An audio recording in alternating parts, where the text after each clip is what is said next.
So join me on Jubes & Co weeknights at 6 p.m, only on GB News, Britain's news channel. Good Afternoon Britain isn't just about us. The wonderful thing about this programme is it's about everyone watching. It's an interactive programme. Well, there absolutely is something to see here, and we're going to be talking about it more. Whether it's breaking royal news, please bring us up to date, or indeed a particularly punchy speech in the House of Commons. Very, very curious. We bring it to you live, and then we bring you live reaction as well.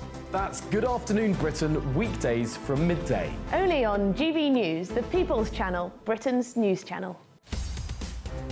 In the GB Newsroom, we bring you the news as it happens. With our team of dedicated journalists across the UK. We're ready to keep you up to date with what's happening every half an hour, every single day. Bulletins here on GB News. The People's Channel. Britain's news channel. Westminster, the ultimate clique. And you're fighting like rats in a sack. But here on the Camilla Tominey Show, we ask the questions the establishment media is too scared to ask. OK, let me ask you a straight question, because I know you're a straight-talking politician. Whether it's net zero, illegal immigration or law and order, nothing is off limits. You had the power then. Yeah, as I and say, now you've lost it. That's the Camilla Tominey Show, a politics show that's fearless. But no, let me finish my question if you don't mind, because it is my show. Sundays at 9:30, only on GB News, the People's Channel, Britain's news channel.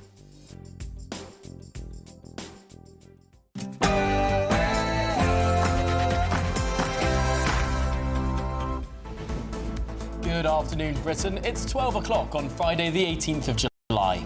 I'm Tom Harwood. And I'm Emily Carver. Well, lawyers are using human rights laws to try to force the government to bring tens of thousands of Afghans to the UK, even though as few as 1 in 16 identified in the data breach are thought to have genuine asylum claims. Clearly, there must be a difference between racism, which is about colour, and other types of racism. Yes, it's Diane Abbott again, suspended from Labour after defending her controversial comments on racism. Is Keir Starmer finally cracking down, and why has she changed her tune? And the Channel crisis deepens. More than 23,000 small boat migrants have crossed across this year as gangs exploit thick fog to send hundreds more towards the UK shores this very morning. And yes, tensions erupt in Epping. Hundreds are out protesting outside a hotel housing asylum seekers, and it got a little violent. Elsewhere, tragedy in Somerset. A child has died and 21 are injured after a school trip coach overturned on Exmoor. Schools are shut, tributes are being left, and we'll bring you the very latest on what we know so far. And over in the States, Donald Trump faces a backlash, this time from his own supporters. Yes, after backtracking on promises to release more details on the Jeffrey Epstein scandal. Is his U-turn putting him at odds with the MAGA base? Hello, everybody! We won! Come on! Come on! Come on, England! Come on. And the Lionesses are through to the Euros semi-final after beating Sweden 3-2 on, get this, penalties.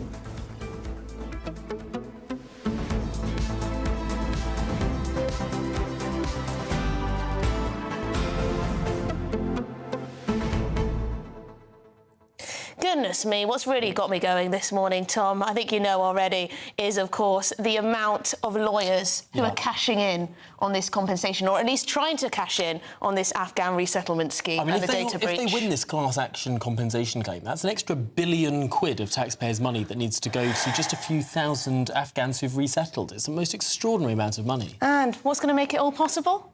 It's the European Court of Human Rights. We're going to delve into it a little more. gbnews.com/your say. Get in touch throughout the show, but it is your headlines.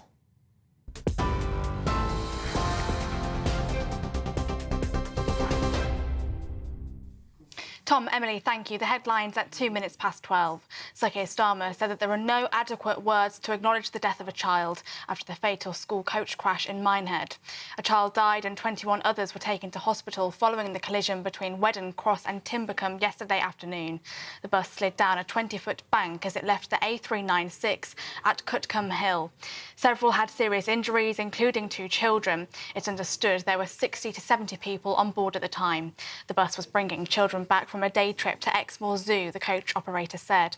Chief Superintendent Mark Edgington says there's been an incredibly challenging scene for all emergency services, calling the events truly tragic. The road remains shut overnight. Elsewhere, Diane Abbott says that Labour leadership wants me out and that her comments in a BBC interview released this week were factually correct after she was suspended from the Labour Party for a second time. A Labour Party spokesman said Miss Abbott had been suspended pending further investigation after she doubled down on comments about racism for which she had previously apologised. She's the 5th Labour MP to be suspended by Sir Keir Starmer this week. Miss Abbott was suspended by Labour in 2023 after writing a letter to The Observer comparing racism experienced by people of colour with that seen by other groups. She apologised and was readmitted to the party before the 2024 general election.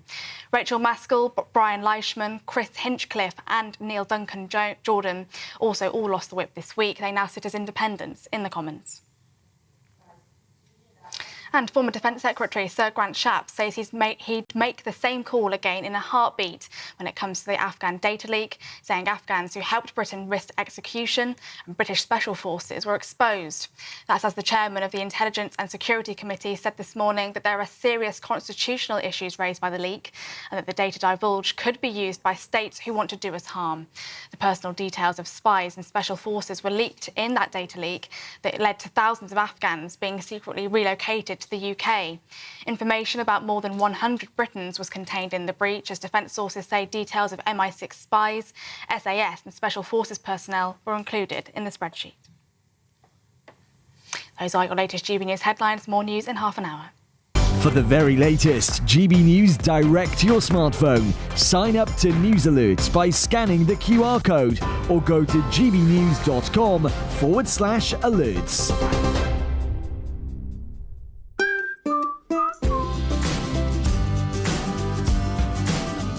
My Claim Group sponsors the GB News Finance Report. Here's a quick snapshot of today's markets. The pound will buy you $1.3440 and €1.1552. The price of gold is £2,494.63 per ounce, and the FTSE 100 is at 8,992 points. My Claim Group sponsors the GB News Finance Report.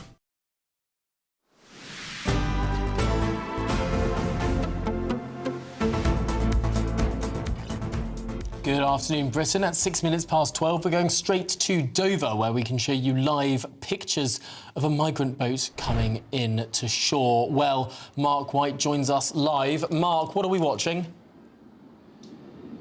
Well, this is a Border Force vessel, the Border Force vessel Defender, coming into Dover Harbour now. It's come in through the outer harbour wall and it's heading to an area called the Western Foyle, which is where Border Force has its processing centre for these small boat migrants. So on board this border vessel are the occupants of a small migrant boat that was intercepted as it got into UK waters just about 45 minutes or so ago. That boat had been making its way across from France since early this morning in very difficult conditions, it has to be said. We've had fog in the channel all morning, and here in Dover as well, we've been unable to actually see the harbour for most of the morning. Miraculously, it just cleared in time for you guys and your show. So obviously the weather gods are shining on you. It's now a beautiful day down here in Dover as hundreds of small boat migrants are once again attempting that crossing in the English Channel. And we can reveal on GB News that it has taken the total number of migrants who've crossed the Channel illegally since the beginning of this year to now, more than 23,000. And the reason that number is relevant is it is only 13,000 off the total for the whole of last year. We are only now entering the busy months of the year when on a good busy day you can get 1,000 migrants crossing the channel. So within a month and a half or so, the total number of 36,000 who crossed last year is likely to be passed. We are, without a doubt, I think, heading for a record year in the Channel. We're already 55% up on the numbers who crossed at this point last year. And if it keeps going, if the weather stays favourable, as the summer months tend to do, for these people smugglers, then they'll push out these boats unhindered by anything that Sir Keir Starmer or the more robust French authorities' approach to this crisis is, whenever that will happen, because we've seen no sign of that happening yet. Once again, yesterday, as 320 migrants crossed the English Channel, we could see from our vantage point at Graveline's beach near Dunkirk, no French law enforcement visible and no attempt to push the boat back to shore, as the French have been promising to do for months now. Have any indication when this 1 in, 1 out, or 16 in, 1 out, whatever it is, deal might actually start?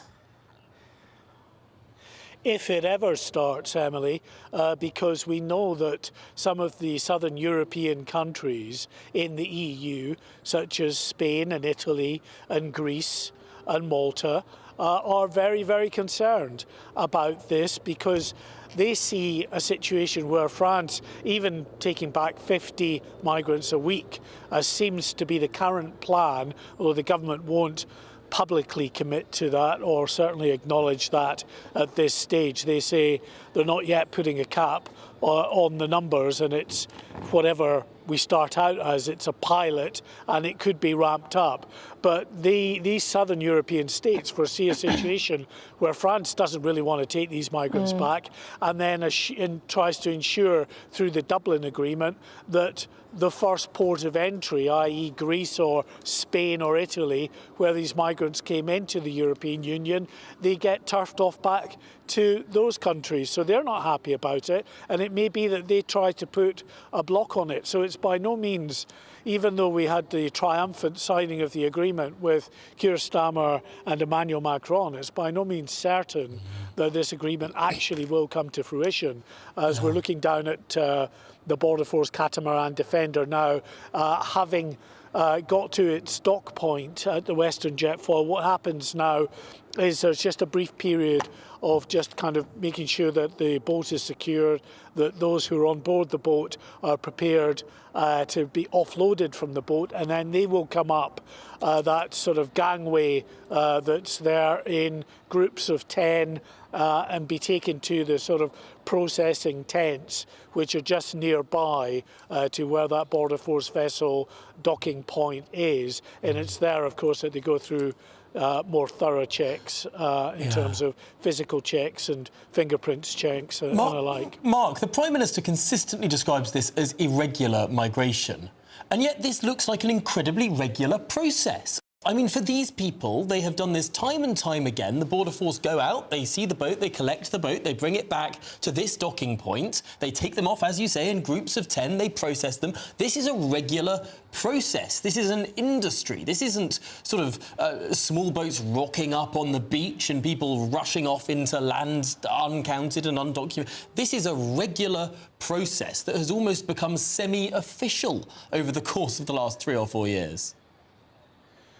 Yeah, no, you make a good point there, Tom, just by virtue of the fact that it is so commonplace now. Calling it irregular seems somewhat obscure, but it is called irregular migration because, let's face it, whatever they might say, and I may get a couple of calls from the Home Office after this, they don't want, ministers don't want to call them illegal immigrants.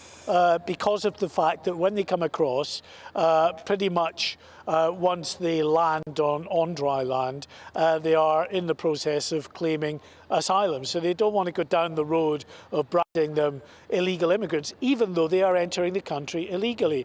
And the previous government did call them irregular migrants for a while, but then seemed to get a bit of a backbone and called them what they were, which was illegal immigrants coming across illegally, not coming through the designated entry points to the UK with passports and all the required documents. These individuals are arrested under immigration laws for entering the country illegally. They're, until they are entering that asylum process, they're illegal immigrants.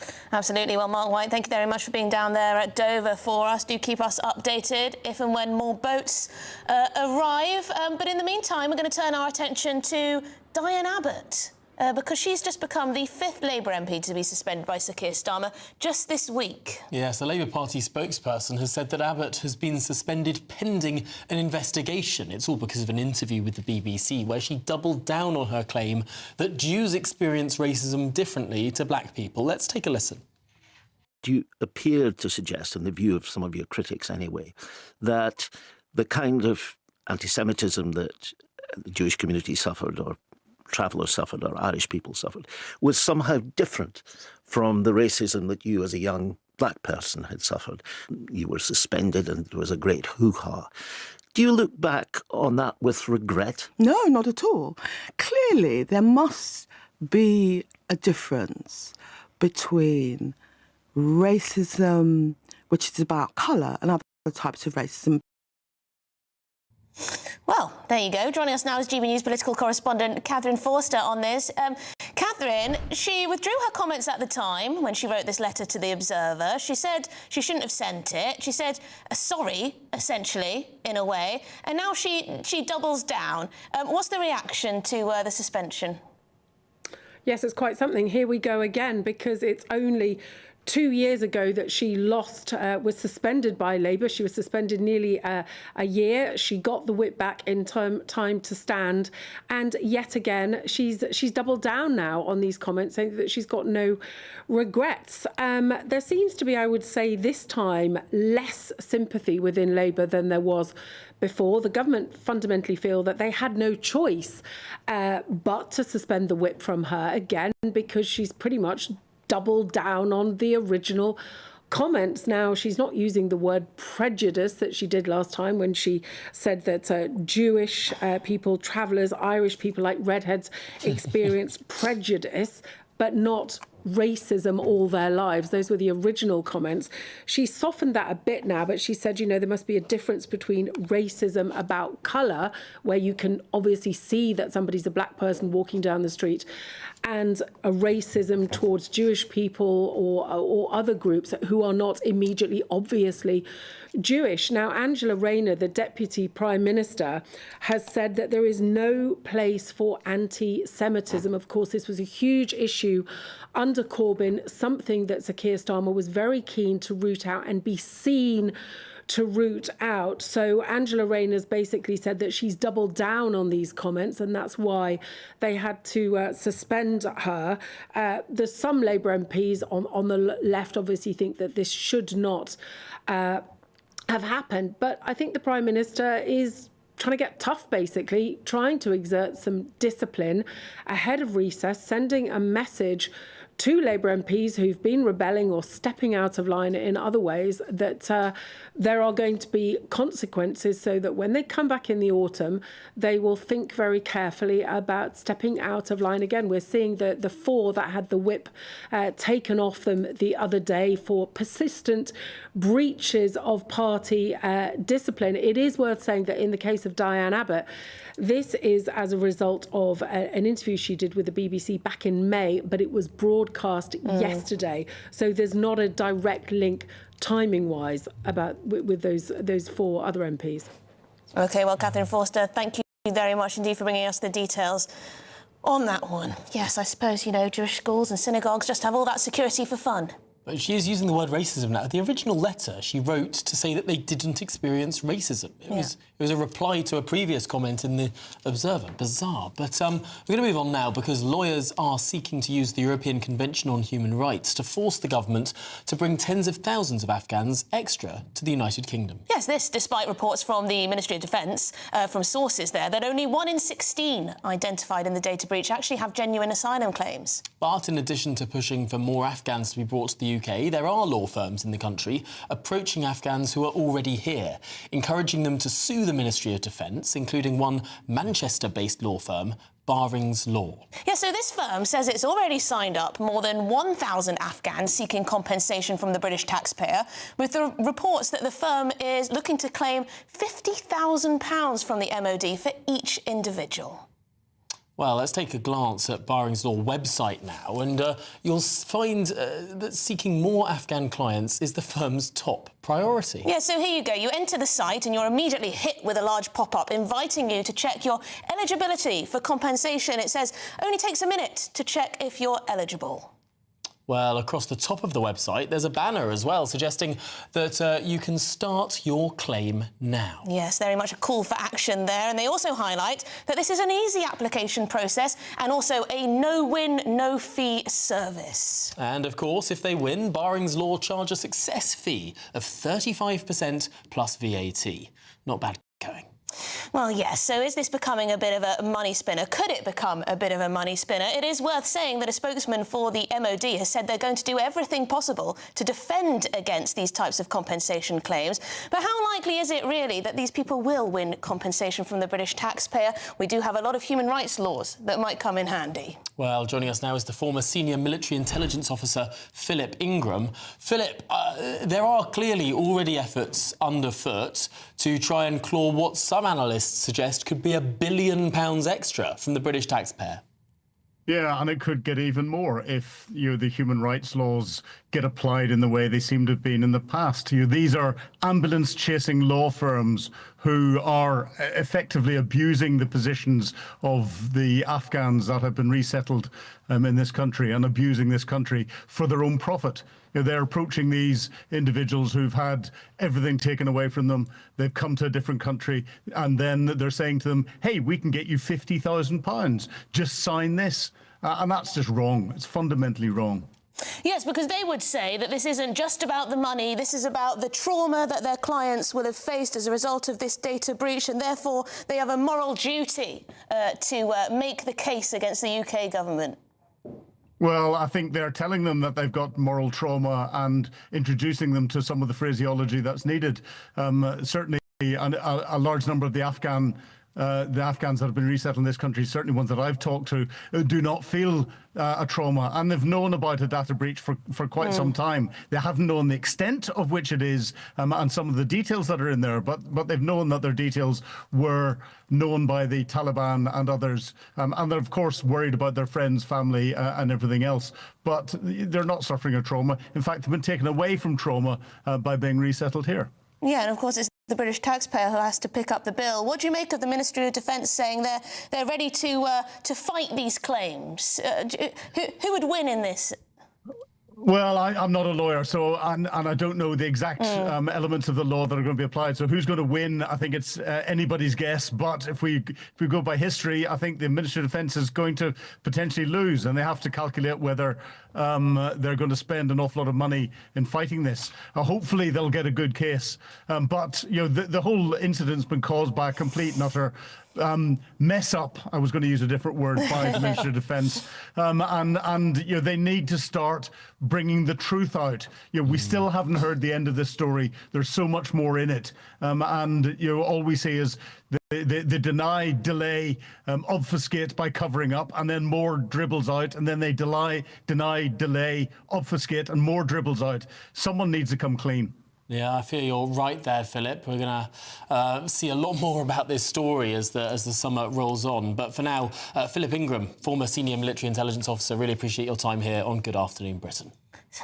don't have the money as a country to be forking out for these type of claims. I mean, we will see how they go, whether they do receive this compensation from the government. Do you have faith that the Ministry of Defence will be able to win against... We know how often the Home Office loses when it comes to the ECHR. Certainly true. But perhaps you would like to win even more than certain Afghan asylum seekers are claiming from the British government. Yep, they're claiming 50 grand, but you could win £54,321, and it doesn't come from the British taxpayer. In fact, it comes completely tax-free. Here's how to win.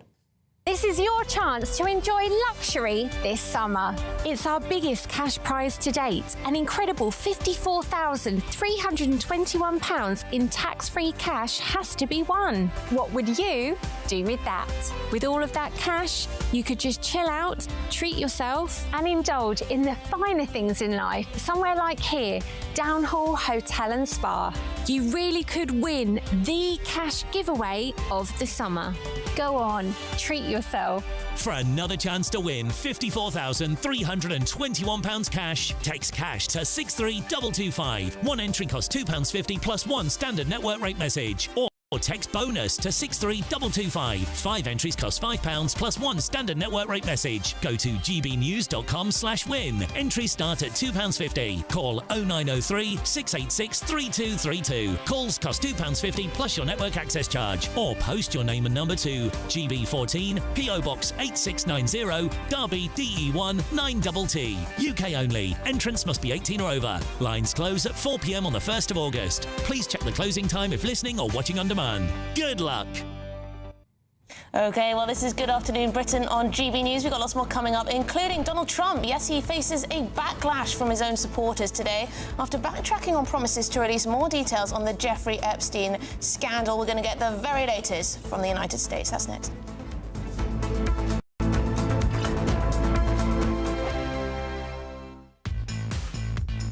5 hosts, 5 opinions, 5 fearless debates, 5 unfiltered takes on the day's news. 5 reasons not to be anywhere else on Saturday night. This is the Saturday 5. You got me. You got me good there. Britain's biggest Saturday night TV show. It's not a bad brand. Yeah. Uncensored. Very, very racy tonight on the unpredictable. What did she say? Can you translate it for us? And always entertaining. And how can a country go from being led by William Wallace to Saturday nights from 6 p.m. only on GB News. The People's Channel. Britain's news channel. You're going to want to stay tuned, trust me. GB News Breakfast. Every day from 6 a.m. Well, in the past few minutes, Meghan Markle has paid a sweet tribute to Princess Lilibet as she turns 4 today. It comes just a day after the Duchess of Sussex said she'd love to go into business with her daughter in the future. Well, that's all it is, another money-making effort there. That's to make up for nobody buying her jam. I mean, do you really care if you see a picture of her kid or not? You do, that's it. I'd like to see her face, to be honest. I don't. Now, back to Diana, of course, who was the real star and style icon and whatever. And one day I complimented her on her outfit that she was wearing, and it was the same colour as the outfit you were wearing yesterday. Bottle green? No. RUC green, Royal Ulster Constabulary green, as she pointed out to me. She said, yes, RUC green, what do you think? And then she went into a whole, literally, sob story. She started crying about a bomb explosion that had been in Northern Ireland or whatever. She was very, very close, very connected with all of that. But, yeah, so... And knowledgeable as well, by the sound of things. She was very knowledgeable, yeah. And then she went on to talk about William and Harry going to school and how that upset her, and they went to boarding school or whatever it is. So we talked about all those things. And I forgot why I was going to tell you that story, but there was some reason. But she was... it was the same colour as what you were wearing yesterday, anyway, the green. And she was so lovely by the sounds of things. She was film star status. I mean, you just saw her in a room and you would go... Wow. She's special, yeah, she's special. And I think whoever that was speaking in that report there saying, one of the designers, I think it was the designer of the wedding dress, saying it was just clothes or just a dress, but then Diana wore it and then it was something special. Absolutely. And it became part of history. And that's exactly what happened. GB News, the People's Channel. From the GB newsroom, we bring you the news as it happens. With our team of dedicated journalists across the UK. We're ready to keep you up to date with what's happening every half an hour, every single day. Bulletins here on GB News. The People's Channel. Britain's news channel.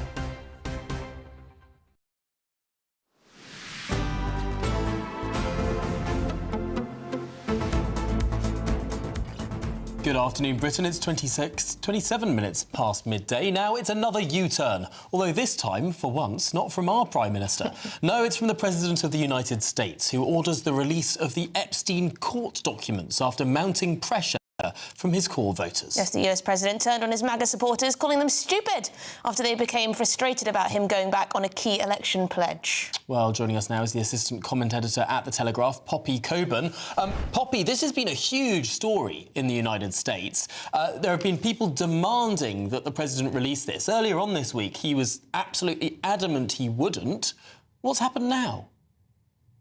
I mean, the president is not the sort of guy who likes adhering to any demands from anybody, which is fair enough considering he's the most powerful man in the world.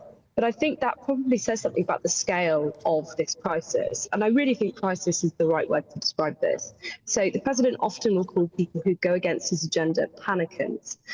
He proved them wrong with the Iran crisis. Everybody said it was going to be like a nuclear war. It's over in 12 days. But with something like the Epstein scandal, this is his whole base who are on board.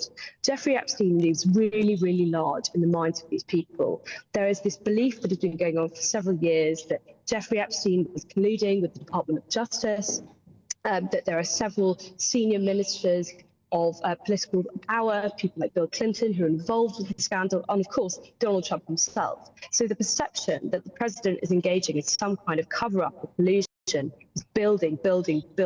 Since last week, when the Department of Justice says there were no more files to release, Pam Bondi comes forward and says, oh, we've had a look, we couldn't find any more files. So I'm not surprised the tensions have got so high that even Donald Trump felt he had to go back on a promise. Well, yes, and what's all this, the detail, Poppy, about this this sketch of a naked woman that was contributed by Donald Trump, allegedly? What do we know about all that? Yeah, so this is referring to a pretty explosive Wall Street Journal story that dropped late last night. So the Wall Street Journal has gained access to some documents and letters that were sent by allegedly Jeffrey Epstein, that were kept by Ghislaine Maxwell several years ago. And one of these letters actually involves Donald Trump himself. Now, the president, I will be clear, is disputing this. He said that he had nothing to do with this letter, that there's no proof, and they wouldn't actually show him any evidence he was implicated in it. But the suggestion that the Wall Street Journal seems to be implying here is that the president was more involved with some of the really seedy, nastier aspects of a man like Jeffrey Epstein, which was the creation and proliferation of child pornography. And it also came out when this report was actually delayed, that the president was apparently trying to stop this from coming out. So that is precisely the sort of thing his supporters will look at and go, hang on, if you're trying to stop a news organisation from publishing information that suggests your relationship with Jeffrey Epstein is closer than you previously claimed it is, why would we trust you? Why would we believe you? And when it is so serious, I mean, we are literally talking here about the production of child sexual abuse material. You know, the administration has no choice now to come out and be as honest as it possibly can to try and regain trust. It just seems strange that the president didn't make this decision earlier, because there is obviously this connection that people can see in their minds. Two New York billionaires with a penchant for a younger woman, which is known about. Donald Trump loves his... there's no suggestion of illegality, of course, with the women that Donald Trump has had relationships with in the past, but he does love a beauty pageant with, you know, young women participating in it. And he was a billionaire who was living in New York, as was Jeffrey Epstein. They're in photographs together. I mean, it's not difficult to say, well, these two people probably had quite a bit of communication over the 2000s. I think you're completely right, Tom, and it probably comes down to hubris. And I know that's a bit of a cheap shot to throw at Donald Trump. We know Donald Trump is a man with a pretty high opinion of himself, but he's not infallible, you know, and he does have to listen to any group of society. It's got to be his base. His base really, really care about this issue. You know, they've always seen him as he's a man who was in the elite. He was the guy on the elite that was on our side. You know, we could trust him. against the rest of these people, this cabal. And so he's kind of created the conditions for conspiracy theories to proliferate. It's kind of his fault that that started to happen. So the idea that he could then turn around and go, I'm actually not going to release these Epstein files that my campaign surrogates have been talking about for years and years, and implying the Democrats are hiding something. As soon as I get in power, we're just not going to talk about it anymore. I mean, of course that was going to backfire on him. Yeah, of course it was. And Poppy, just lastly, this comes as his health is also under scrutiny, doesn't it? I mean, Donald Trump is not a particularly young man. He's also a man who likes to eat McDonald's burgers quite regularly. So only Diet Coke, though, Poppy. And Diet Coke, of course, which is the real American drink of choice. I think this could be an issue, although I would also note that next week he's going to be knocked out of the news again purely because Joe Biden and some of his campaign surrogates have court hearings that would go over his cognitive decline and what people knew about it. So once again, Trump has got lucky, and stories about his own health are probably going to be supplanted by those of the last president. OK, Poppy Coburn, thank you very much indeed. You're from the Telegraph newspaper. Must say that Donald Trump has actually been talking a lot about sugared Coca-Cola recently. Oh, does he prefer it? He's reached an agreement with Coca-Cola to reinsert cane sugar into the drink. So American Coca-Cola is going to become a lot more like Mexican Coca-Cola, which is sweeter and has much more sugar in it than the more recent formula. I remember when I went to Sri Lanka, the Fanta orange was a very different orange from what I'm used to in this country. Fluorescent, sort of almost nuclear reactive. I'm sure there's different regulations, let's say, on what you can put in these drinks across the world. Anyway, this is Good Afternoon Britain on GBNews. We'll have lots more coming up. Yes, tensions erupt in Epping. Hundreds protest outside a hotel housing asylum seekers after a migrant is charged with sexual assault. We'll speak to a local councillor in the area. But first, it's your latest news headlines.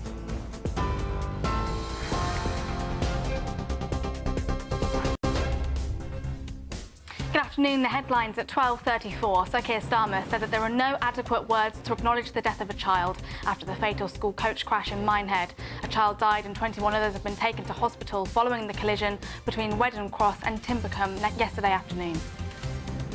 Diane Abbott says that Labour leadership wants me out and that her comments in a BBC interview released this week were factually correct after she was suspended from the Labour Party for a second time. 2 arrests have been made at anti-immigration protests overnight at a hotel in Epping. Essex Police said earlier that 1 police officer sustained minor injuries after protesters clashed with police. The number of the most serious water pollution incidents rose by 60% last year. That's according to the Environment Agency. The data, which covers England, found that 3 companies, Thames Water, Southern Water and Yorkshire Water, are responsible for more than 80% of the incidents. And former Defence Secretary Sir Grant Shapps says he'd make the same call again in a heartbeat when it comes to the Afghan data leak, saying Afghans who helped Britain risk execution and British special forces were exposed. Those are the latest headlines for now. More news at the top of the hour. For the very latest GB News direct to your smartphone, sign up to News Alerts by scanning the QR code or go to gbnews.com/alerts.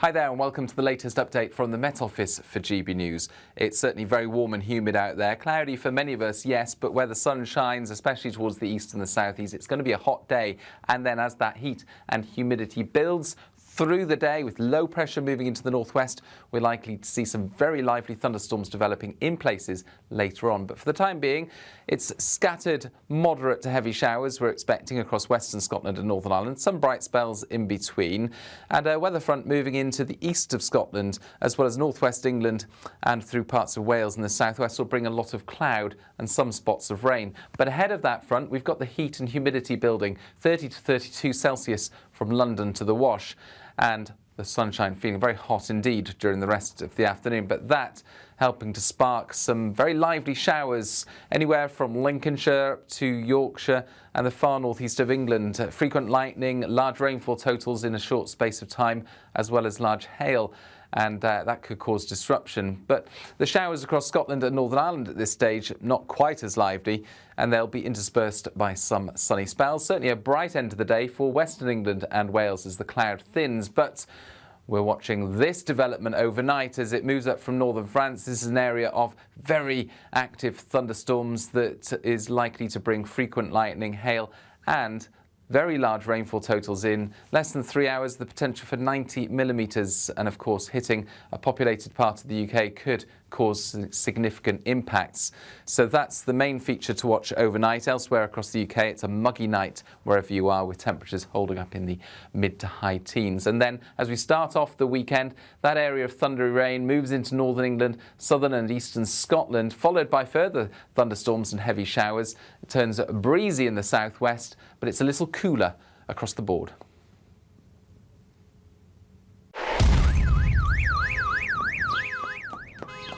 Crash Law 24 sponsors GB News Traffic and Travel Report. Good afternoon. This is the latest AI travel news from gbnews.com. The M8 is experiencing restrictions westbound at junction 24 on slip due to a broken down vehicle. Drivers should allow extra time for journeys. Congestion on the M4 eastbound between junction 28 Tredegar Park and junction 26 Malpas may cause delays.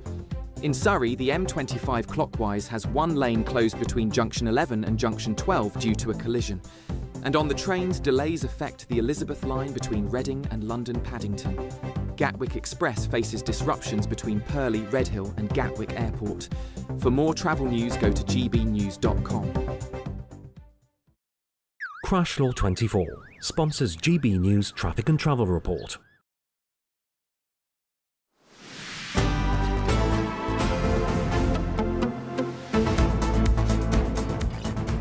Good afternoon, Britain. It's 38 minutes past midday.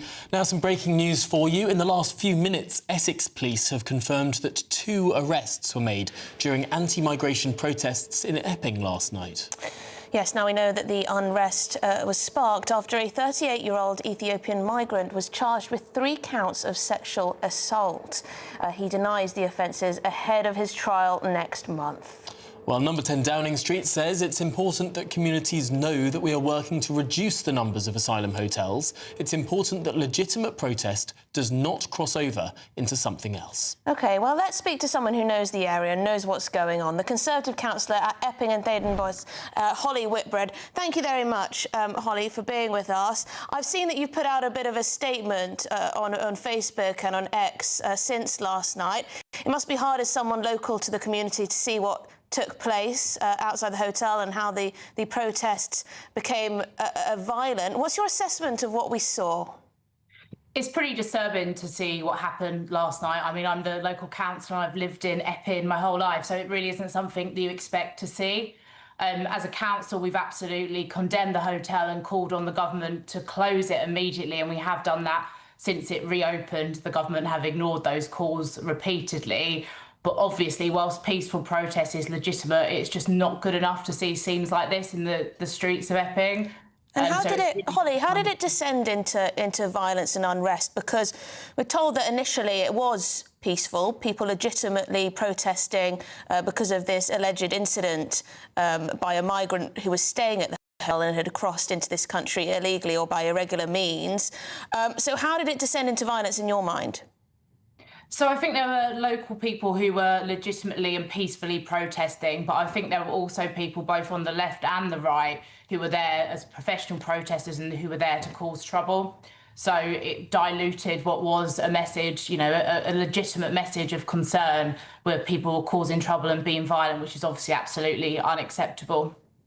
I mean, it does seem like it's a very hard thing to manage to police when there is this amount of anger in local communities. We do sort of see these events taking place more and more often. I mean, what can be done to make sure, yes, that people can have their voices heard, of course, but that also the police and our police can maintain order and, frankly, maintain their own safety too?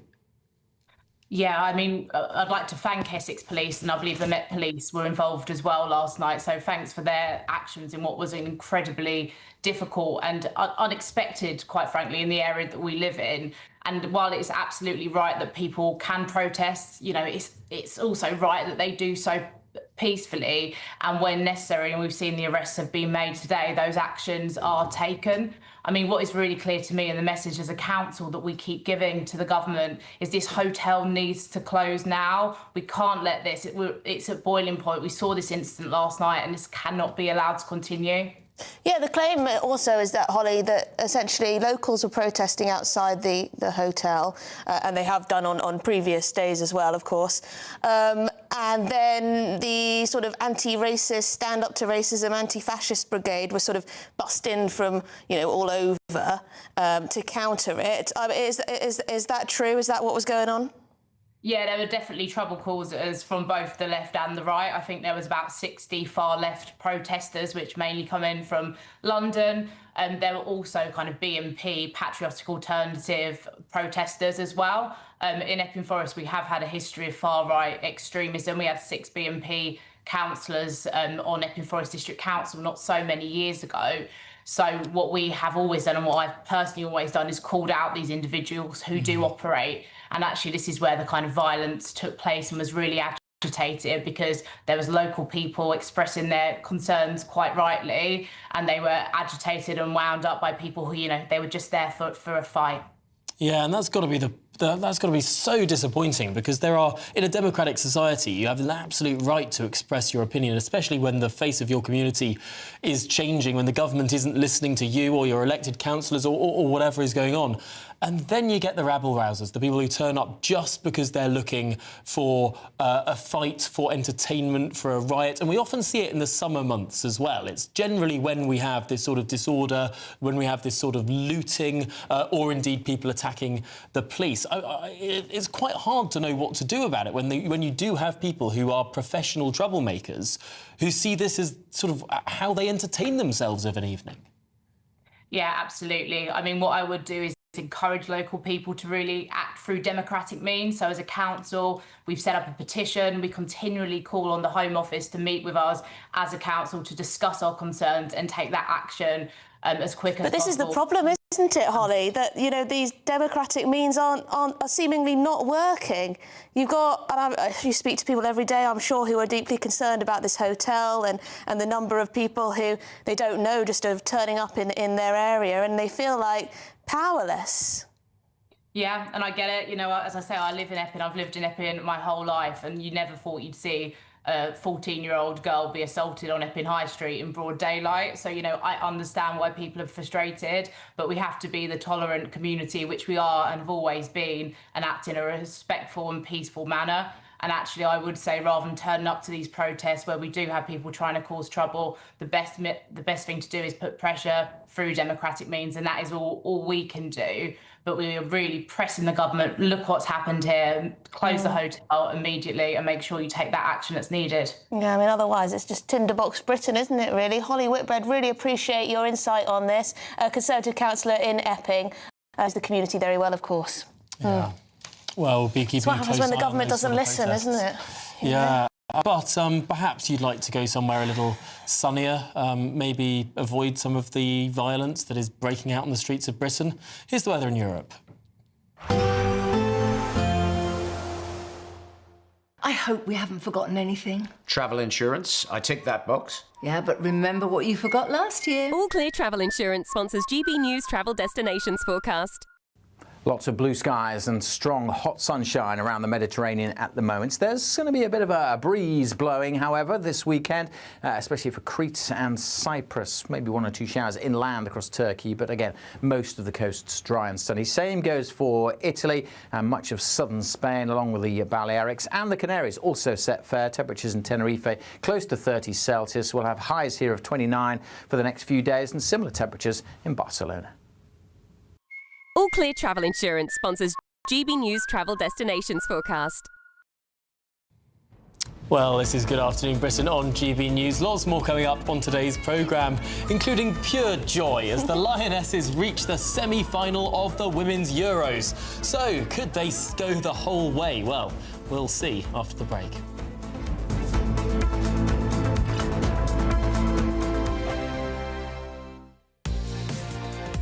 Mornings don't have to be tiresome, especially if you have the right company. Wake up to news as it happens. Opinion and debate and of course, a little bit of entertainment too. Because when the kettle's on, we're on. That's Breakfast on GB News, a show worth waking up for.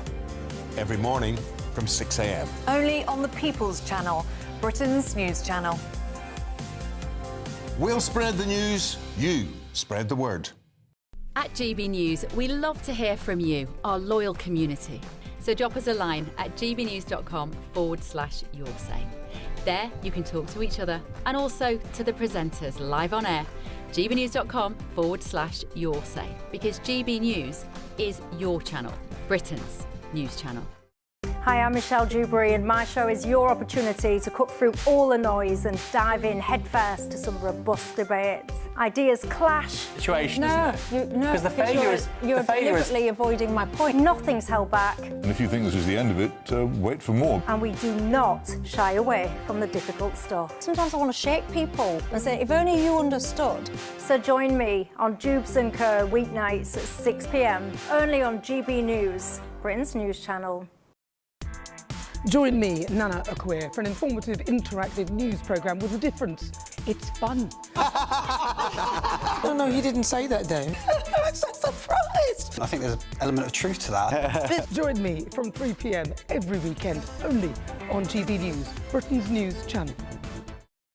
It's Patrick Christie's Tonight, and here we do things differently. It's explaining the absolute madness of this, doesn't it? It's explosive. I mean, this is very good. It's lively. 850. Your government sat there short and it did nothing. It's controversial. And the Middle East has been in turmoil since before I was born. It's everything you need to kickstart your evening. Everyone's had their Weetabix tonight. I love to see it. That's Patrick Christie's Tonight, weeknights from 9 p.m.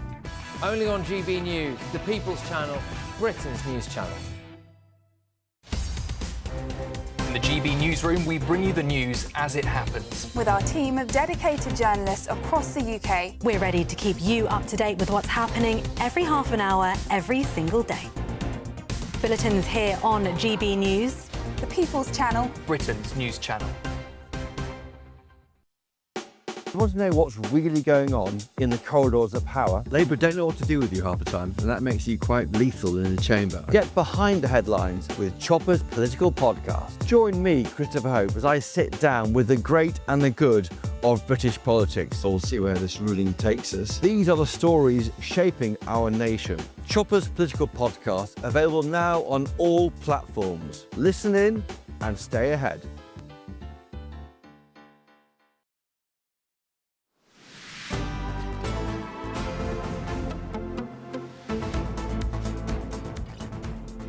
Right, yes, there is pure joy because the winner takes it all as the Lionesses knock out Sweden to roar into the fourth major tournament, their fourth major tournament. Yes, the semi-final. It's the fourth major tournament in 10 years for the Lionesses. Let's get that right. Hello, everybody! We won! Honestly, it was amazing. The best game that I've been to. It was stressful, had everything. Scary, but had faith. Hannah Hampton's #1. We're going to the semis! Yes! And so are we. To clarify, those were fans, not the players. But in a nervy penalty shootout, the reigning champions England missed 4 spot kicks, but was still able to win and continue their Women's Euro defence. I think it was a... yes, well. Let's speak to Steve Bennett, our reporter, who is at the home of Manchester United women's football team. Steve, so was the... I didn't watch it, but was the penalty shootout a bit of an embarrassment? I wouldn't say it was an embarrassment. Hello, everyone. It was an epic penalty shootout. It was 14 penalties, 9 of which were missed on both teams. And in the end, Lucy Bronze sealed the final penalty for the Lionesses. And then Sweden went on to miss their last penalty, which meant the Lionesses progressed through to the semi-finals on Tuesday to face Italy. Now, I've been here at Leeds Sports Village all day, which, as you said, is the home of Manchester United women, to see the thoughts of the locals following that victory last night, and here's what they told me. It was a bit of nerve-wracking the first minute after going 1-0 down, but they came back eventually and won it on penalties, which was still nerve-wracking. So yeah, it was a good match. I wish I'd been there, it would have been even better. It was great. It's quite tense at the end, especially with the penalties. It's good for the country, actually. We need it at the moment because things are so dire, and it's just an uplift. We just wish the male team could do as well. It's showing that young girls can achieve what they want to do. That's right, up until 79 minutes last night, it looked like the Lionesses were crashing out at the quarter-final stage, but 2 goals one from Lucy Bronze, one from Michelle Adjuban, pulled the game level, sent it into extra time, and then the Lionesses went on to win 3-2 on sudden death penalties. Interestingly enough, the manager, Serena Wiegman, she's had 3 penalty shootouts since she's been in charge of the Lionesses, and she has lost none of them. So they are on course to defend their European title. 2 wins away from doing that, which starts on Tuesday against Italy in Geneva. And Steve, when's the final, if we make it there? The final, is the following weekend, so it all wraps up very quickly, Okay. and there's optimism in the Lioness camp that they will make that final and secure their second back-to-back European title. Fantastic. What do we know about the viewing figures for the women's game? Because, of course, there was a big, huge surge in interest back when was it the World Cup that was won by the England women's, by the Lionesses? Has that interest maintained itself? Yes, the Lionesses won the last Euros, and then they got to the final of the World Cup, which they then lost. So, as you mentioned there, the interest did ramp up off the back of that, and viewing figures have been pretty steadily growing. We've seen bigger investment in the domestic game from Sky Sports and from BBC Sport as well, which only pushes the game forward and means that people like yourselves and me can then watch the game on the telly, and for once it's accessible, and young girls and boys all over the country can see themselves being professional footballers. Well, there you go. Steve Bennett, thank you very much indeed. You're at the home of Manchester United women, reporting on the fate of our women's football team. Yes, exciting stuff. Do you know what? Being a professional sports person is probably one of the most AI-proof jobs that there is. So while the robots are coming for everyone, I mean, if you want to be a sportsman or a sportswoman, there is no way that a robot can compete with you at that. Tom has been watching AI videos in the break. Can you tell? Yeah, he's been showing me them. They are getting scarily realistic. I think they could probably do our job now, can't they? They're going to take all of our jobs. They're going to take all of our jobs. You've got to think of things that AIs can't do. What can't computers do? Can they be really spontaneous? Yes, they can, yes. Rude? They can be rude. The reason I keep saying sport is because why do we watch sport? Well, you'd watch robots kicking the ball around, wouldn't you? Yes, but you'd love it. The reason we know we can go faster than a man running, but we like to see it anyway to see how well a human can do. Much more to come in the next hour, including the Diane Abbott row. Do stay with us.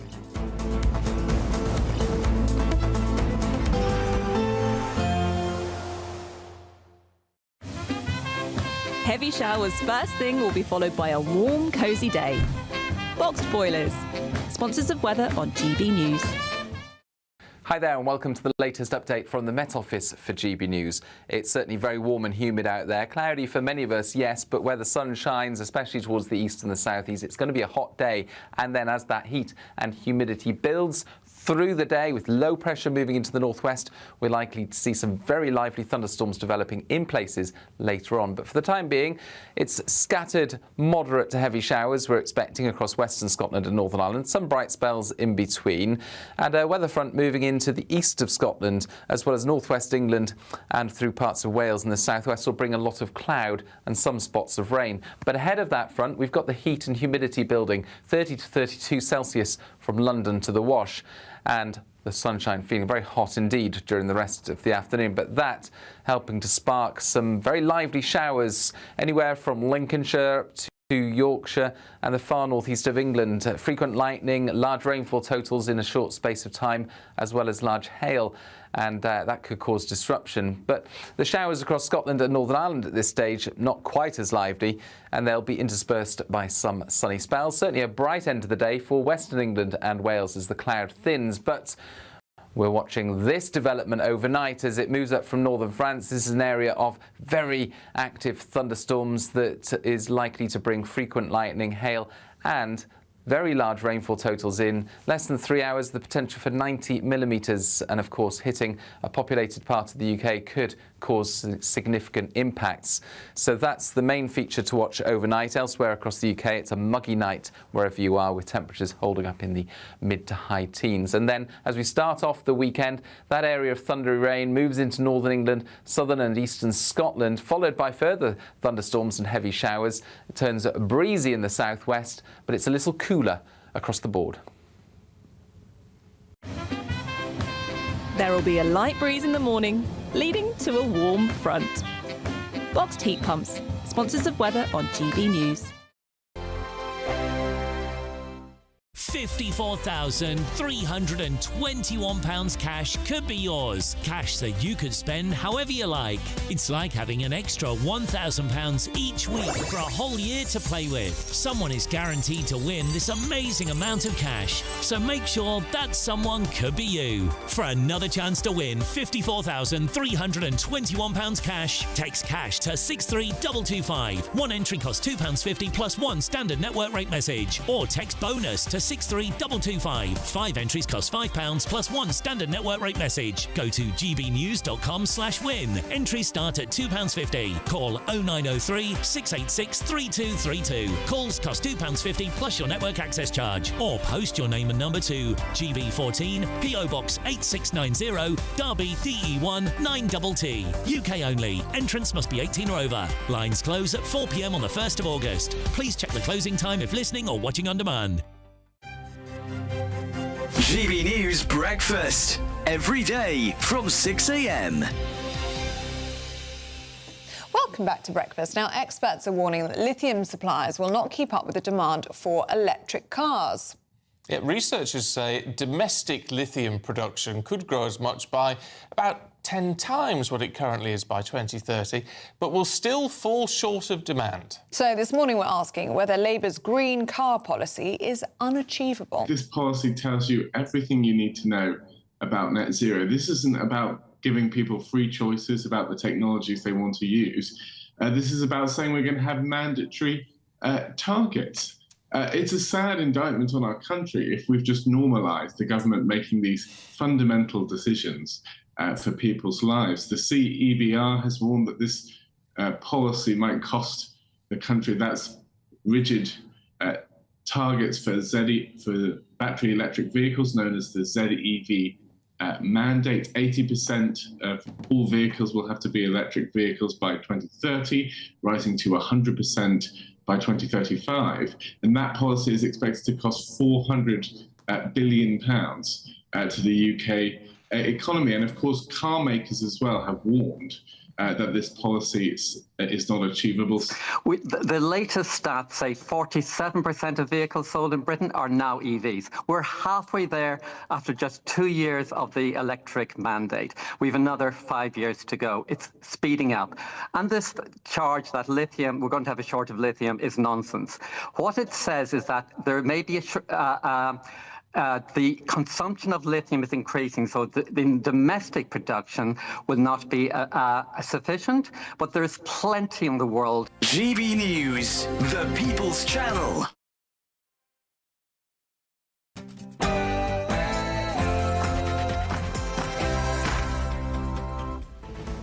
Good afternoon, Britain. It's 1 o'clock on Friday, the 18th of June. I'm Emily Carver. And I'm Tom Harwood.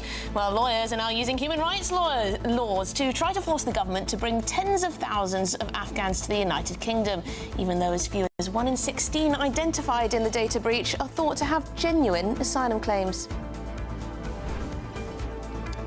Number 10 pushes back on the claims that 100,000 Afghans can come here using human rights laws. The debate continues. Clearly, there must be a difference between racism, which is about colour, and other types of racism. Diane Abbott suspended again from the Labour Party after defending controversial remarks on racism. Is Keir Starmer cracking down, and can he afford to lose many more MPs? And at the same time, the Channel crisis deepens. More than 23,000 small boat migrants have crossed over this year as gangs continue to exploit thick fog today to send hundreds more towards the UK shores this morning. And tragedy in Somerset. Yes, a child has died and 21 are injured after a school trip coach overturned in Exmoor. Live shots here from Minehead Middle School. We'll bring you some of those live shots a little bit later as the latest tributes pour in. Well, cards, cuddly toys and flowers have been left at Minehead Middle School as the community there pays tribute to those affected in that appalling incident yesterday afternoon. Elsewhere, tensions erupt in Epping. Yes, hundreds are out in force in protest outside a hotel housing asylum seekers. We'll bring you the very latest. And soon, could you be fined for swearing? Well, a Kent council revives plans to crack down on foul language, drinking and antisocial behaviour in seaside towns.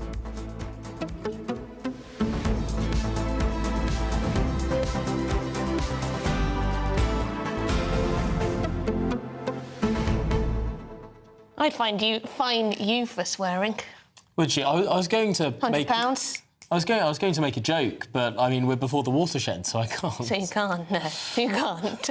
I mean, to be honest, I think the chances of a council, a guy with his clipboard, being able to fine someone for swearing, I mean, pretty slim to none.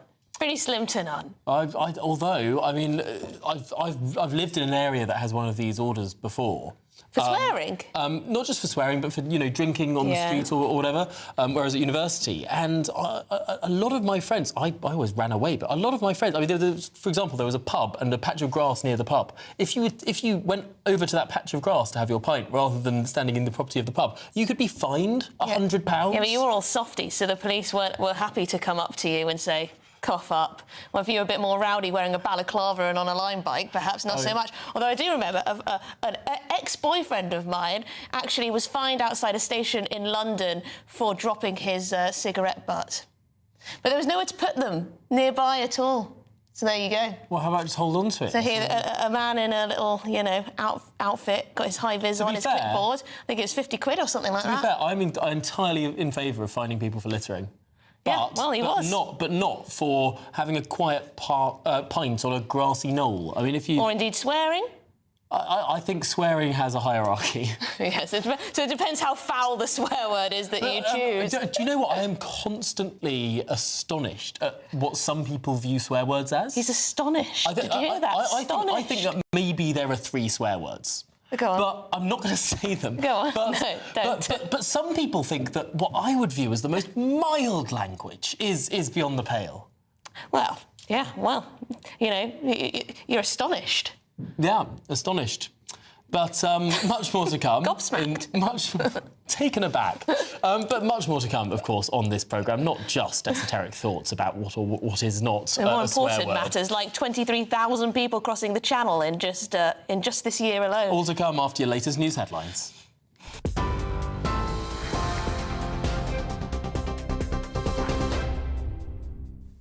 Good afternoon. The top stories at 1:04. Sir Keir Starmer said that there were no adequate words to acknowledge the death of a child after the fatal school coach crash in Minehead. A child died and 21 others were taken to hospital following the collision between Wedden Cross and Timbercombe yesterday afternoon. The bus slid down a 20-foot bank as it left the A396 at Cutcombe Hill. Several had serious injuries, including 2 children, and it's understood that there were 60 to 70 people on board the coach at the time. The bus was bringing children back from a day trip to Exmoor Zoo, the coach operator said. Chief Superintendent Mark Edgington says it's been an incredibly challenging scene for all emergency services, calling the events truly tragic. The road remained shut overnight. Elsewhere, Diane Abbott says that Labour leadership wants me out and that her comments in a BBC interview released this week were factually correct after she was suspended from the Labour Party for a second time. A Labour Party spokesman said Miss Abbott has been suspended pending an investigation after she doubled down on comments about racism for which she'd previously apologised. She's the 5th Labour MP to be suspended by Sir Keir Starmer this week. Ms Abbott was suspended by Labour in 2023 after writing a letter to The Observer comparing racism experienced by people of colour with that seen by other groups. She apologised and was readmitted to the party before the 2024 general election. Rachel Maskell, Brian Leishman, Chris Hinchliffe and Neil Duncan-Jordan also all lost the whip this week. They now sit as independents in the House of Commons. Former Defence Secretary Sir Grant Shapps says he'd make the same call again in a heartbeat when it comes to the Afghan data leak, saying Afghans who helped Britain risked execution and British special forces were exposed. That's as the chairman of the Intelligence and Security Committee said today that there are serious constitutional issues raised by the leak and that the data divulged could be used by states who want to do us harm. The personal details of spies and special forces were included in that leak that led to thousands of Afghans being secretly relocated to the UK. Information about more than 100 Britons was contained in the breach, as defence sources say details of MI6 spies, SAS and Special Forces personnel were included in the spreadsheet. More than 23,000 small boat migrants have crossed the English Channel this year, as hundreds more make the crossing today. People smuggling gangs have taken advantage of thick fog in the English Channel this morning to launch multiple small boats towards UK waters. GBNews can reveal that the total number of migrants who have crossed the Channel so far this year has now passed 23,000, with more than 320 migrants making the crossing yesterday and hundreds currently making that crossing now.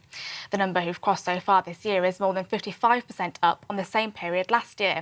Exchequer Secretary to the Treasury, James Murray, spoke to GB News. We've been working with Germany. As you know, we've also been working with France about making sure we're working with international allies to take action to stop this people smuggling happening across the Channel, because there isn't a silver bullet for this. This is a big issue that we need to tackle, and so we're trying every possible avenue to try and make sure we stop the gangs exploiting people by putting them in the boats across the Channel, because we know how important this is. 2 people have been arrested following anti-immigration protests overnight at a hotel in Epping. Essex Police said earlier that 1 police officer sustained minor injuries after protesters clashed with police. Fireworks were let off and eggs were thrown outside the hotel. Police vehicles were also damaged. It's the latest demonstration to happen outside the Bell Hotel after a 38-year-old man was accused of sexual assault. Hadesh Gerbaselassie Kabatu has denied committing 3 sexual assaults. And parts of southern England are set to be battered by torrential rain tomorrow, which could cause significant flooding and danger to life, the Met Office has said. An amber warning for thunderstorms has been issued for between 4 a.m. and 11 a.m. tomorrow, spanning major towns and cities, including London, Brighton, Portsmouth and Cambridge. Forecasters have warned of sudden flooding in roads and homes, with some more remote communities at risk of being cut off, while transport delays are also likely. Those are your latest headlines. More news in half an hour. First, though, a look at the markets. For the very latest GB News direct to your smartphone, sign up to News Alerts by scanning the QR code or go to gbnews.com/alerts.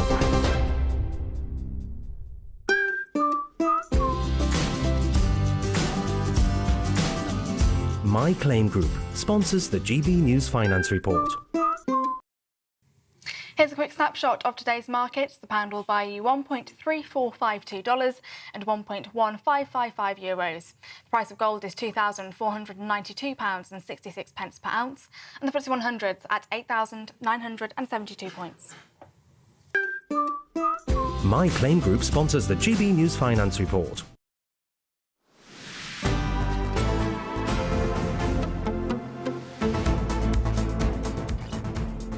Good afternoon, Britain. It's 9 minutes past 1. Now, Grant Shapps, the former Defence Secretary, insists that the Ministry of Defence saved lives with this super injunction over the Afghan data leak. Yes, the former Defence Secretary has spoken out for the first time about this unprecedented legal gagging order that was put in place after personal information was released in error. Well, more than 100 Britons have been affected, including those working as spies and in the Special Forces. Oh, GB News political editor Christopher joins us now.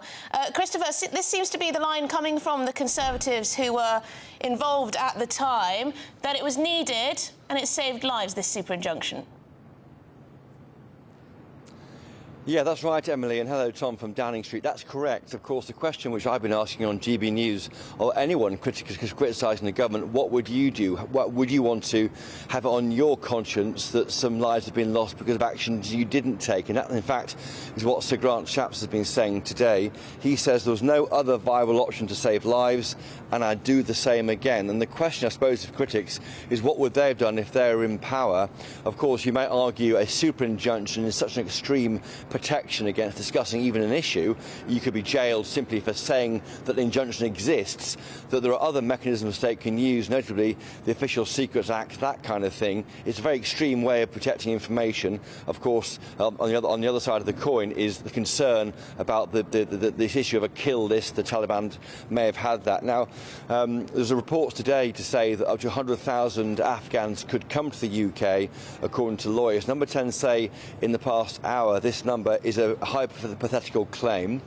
The claim is that they can use the European Convention on Human Rights, the Human Rights Act, to come here because they're put in some form of risk or danger because of their names being on the list. The government says they will defend their position on legal action and compensation. The report by Paul Rimmer, they said, into this matter that was also published earlier this week found that it's highly unlikely that just being on the spreadsheet means you're more likely to be targeted. And they also challenged the 100,000 figure reported today. They say that is not a government figure, it's only an estimate. There's also been reports from opposition parties, Reform UK for example, saying that some people on that list have been rejected previously from coming here because of violent or sexual assaults. Number 10 say anyone with those claims should come forward and present them to authorities, and those who are resettling in the UK, they say, will undergo robust security checks. Elsewhere, the government is facing fires on many fronts. What's the very latest on the NHS strikes? Yeah. Yes, Tom, next week, so the 25th to 30th of July, put that in your diaries. Don't get ill on that day, because that's when doctors are set to strike. They're called resident doctors, used to be called junior doctors. Big concerns ahead of that. This is what the Labour government said they would stop happening when they came in. They gave in to the pay demands last summer, and the doctors are back for more. The government says that they can't go any further on pay after a 28.9% rise in recent years, but there's much more they can do, and they urge the doctors to call off these strikes. There were talks over this weekend, today and over the weekend, with officials from the Health Department. Wes Streeting, the Health Secretary, he is on standby to step in and try and strike a deal, but we're not clear where it might end up. The reports today saying that their student debt might be wiped clean. There could be some extra support for pensions. It sounds to me that the government's trying to find different ways to support resident doctors without taking money out of the current pay deal. That can't be touched, they say. Also, just in a briefing with 10 Downing Street, we haven't got many more of these until Parliament rises for the break next Tuesday. On the Islamophobia definition, they make clear that's a big concern for critics, Tories, Reform MPs and the like going into this autumn, when it's published by a committee chaired by Dominic Grieve. They say that any recommendations are advisory only. Ministers may choose not to accept it, and they do say they're committed in Downing Street, as with the whole country, is to freedom of speech, and they'll protect that. Any definition must be compatible with the unchanging right of Britons to criticise, express dislike or insult. So we know where that might end up. We'll see how it ends up.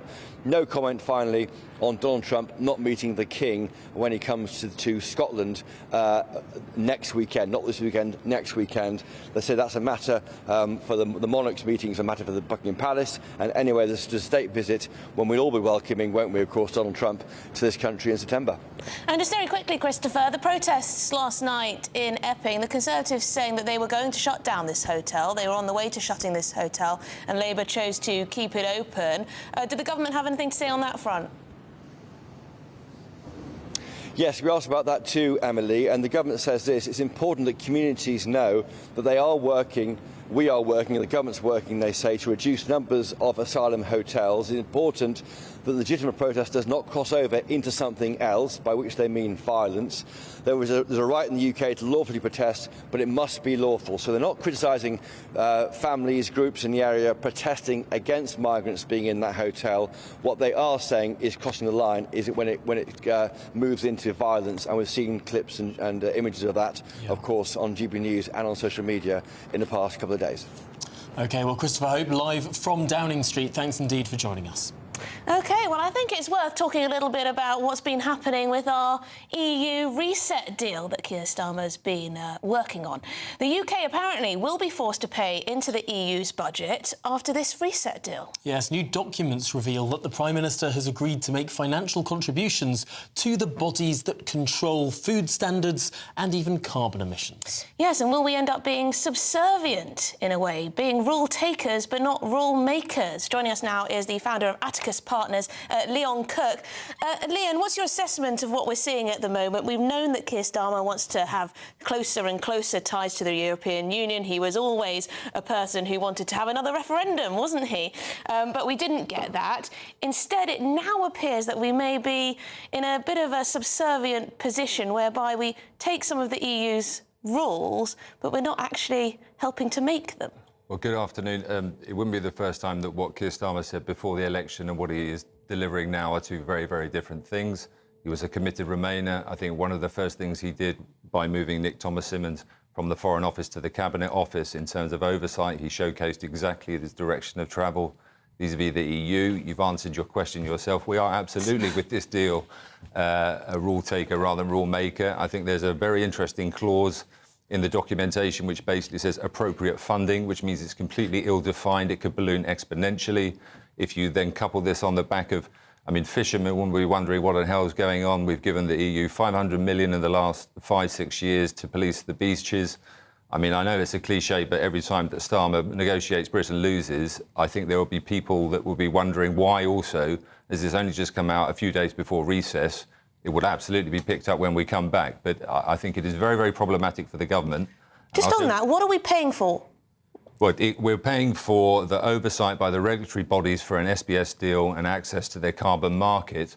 But at the same time, that will govern us in terms of electricity generation, aviation, international maritime. I could go on. I mean, wasn't this to be expected? I mean, as soon as you sign up to an EU agency, you're not going to be able to get all of that oversight for free. Those inspectors coming and knocking on your door for free. You're going to have to pay for those inspectors to come and make sure you're following EU rules. And for example, farmers, if they want to use any sort of fertiliser or pesticide, that's now going to have to be pesticide that fits with the EU rules. They're going to have to check that. That costs money. Of course we're going to have to pay this money.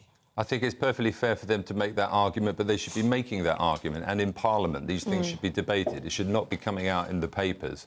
And I think ever closer alignment is exactly what they want to achieve. I think one of the facts that both Germany and the United Kingdom were the only net contributors to the Exchequer was a key argument of why Britain decided to leave and voted the way it did. This is exactly that. Therefore, how they can continue to make the argument that they are in keeping with the decision, they might as well just say it plainly. And I would also say, last point, electorally, this is a very interesting strategy. They are up against the Tories and Reform, who are going to say, we're against this. But do you think electorally they've decided that people just aren't listening? That people at home don't know that Nick Thomas-Symonds is a very close friend of the Prime Minister, don't really care if he's in the Foreign Office or the Cabinet Office, haven't heard of a sanitary and phytosanitary agreement, don't really care about the technicalities and the details, because if it can be made to sound as boring as possible, the average voter would just go, so? Unfortunately, again, I think you've answered your own question, Tom. Yes, I think that is absolutely the case. It is very sneaky, but that is why shows like this are discussing it. It's why it should be debated in Parliament. And I'm sure when we come back, if not there isn't an urgent question in the next few days, that Reform and the Conservatives, well, it matches opposition, will be saying, bring the Minister to the House and explain why this wasn't presented at the time. Yes, we weren't told, were we, really, in the run-up to this election, what exactly Keir Starmer wanted our relationship with the European Union to look like. We were told, no, we're not returning to the single market, we're not returning to the customs union. But as we've seen over the past year, moving closer and closer and closer, and then to have to pay for the privilege of being bound by regulations set in Brussels, Happy Friday. Doesn't sit with me very well. Yes, happy Friday. Well, Leon Cook, thanks so much for coming in and talking to us about all of that. Now, we must move on because the Prime Minister has said there are no adequate words to acknowledge the death of a child after this bus crash in Minehead killed just one child. 21 others were transported to hospital yesterday. Now, the bus was bringing 60 children back from a day trip to the zoo when the collision occurred. Well, joining us at the very latest is our national reporter, Charlie Peters. Charlie, just an unspeakable tragedy. Absolutely, and we're still still waiting for information as to what caused this incident. It's being described as a collision, but we don't know at this stage if other vehicles were involved. Some local reports have said that the glass at the front of the coach shattered as it had gone over the edge of this steep road, the A396, used daily by school buses. And having gone over the edge and gone down this steep road, it had rolled onto its roof as it slid 20 foot down a ravine. It's an extremely serious situation, which understandably justifies the broad emergency services response. Over 20 ambulances involved, air ambulance as well, with some casualties being taken to the Bristol Royal Infirmary. We also note that an off-duty fire and rescue officer, in effect, self-mobilised, having been behind this coach as it was encountering this collision, and engaged immediately to start freeing the first casualties that they could. So, sadly, one child has died, dozens more injured, some seriously. And we also understand that the driver is in a stable condition. Local reports suggesting that the driver and about 10 other children were trapped in the wreckage and had to be cut out. What we're seeing now is Minehead Middle School, where the pupils affected were from. Tributes being laid down there live, as they have been all day by local communities, including pupils and teachers from other schools in the area. Several schools have been shut today as this part of Somerset really reels from that tragedy. It's just so sad. Yeah. Right at the end of the term time. Awful. Thank you, Charlie, for bringing us the latest on that. Charlie Peters, our national reporter there. Well, this is Good Afternoon Britain on GB News, and there's lots more to come on today's programme. Yes, was Sir Keir Starmer right to suspend Diane Abbott over comments in which she said people of colour experience racism all their lives, different from the prejudice experienced by Jewish people? She said a lot of other things as well. We're going to debate that.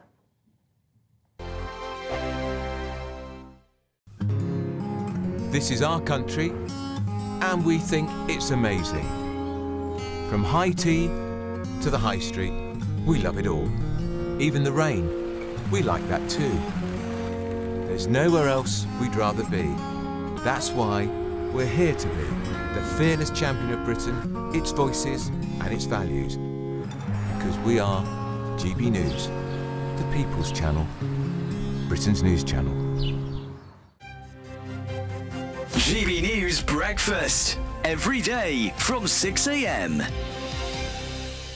Back in 2015, Thornton and Cleveley's resident Emma Shepherd noticed the grass in her garden wasn't growing. Within months, she had to put down Alfie, one of her beloved dogs, who had developed throat cancer. Just weeks later, she developed a lesion on her back, which would later be diagnosed as skin cancer. She knew then that something wasn't right. I wasn't really aware of the history of the ICI site when I took the property.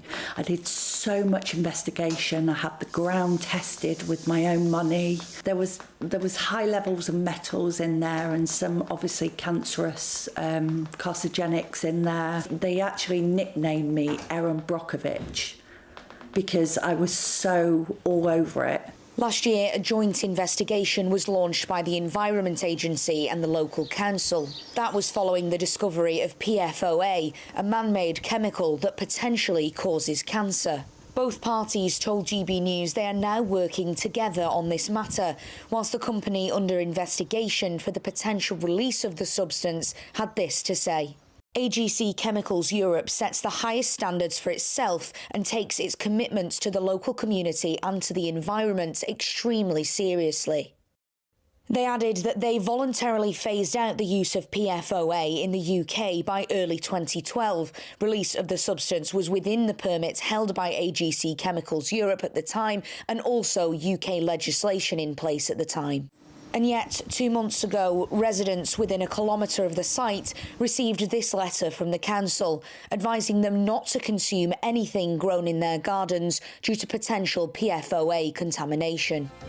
GB News, the People's Channel. Westminster's full of talk, but out here, it's the real world. Am I allowed to talk now? No, that's it. This is where it matters, real people and real lives. That's what politics is all about. In fact, has Trump made a good start? No. Straight answers, no spin, and just a couple of pints. How many fingers have I got up? About 10. So join me for Lee Anderson's Real World every Friday at 7 p.m. only on GB News. The People's Channel, Britain's news channel.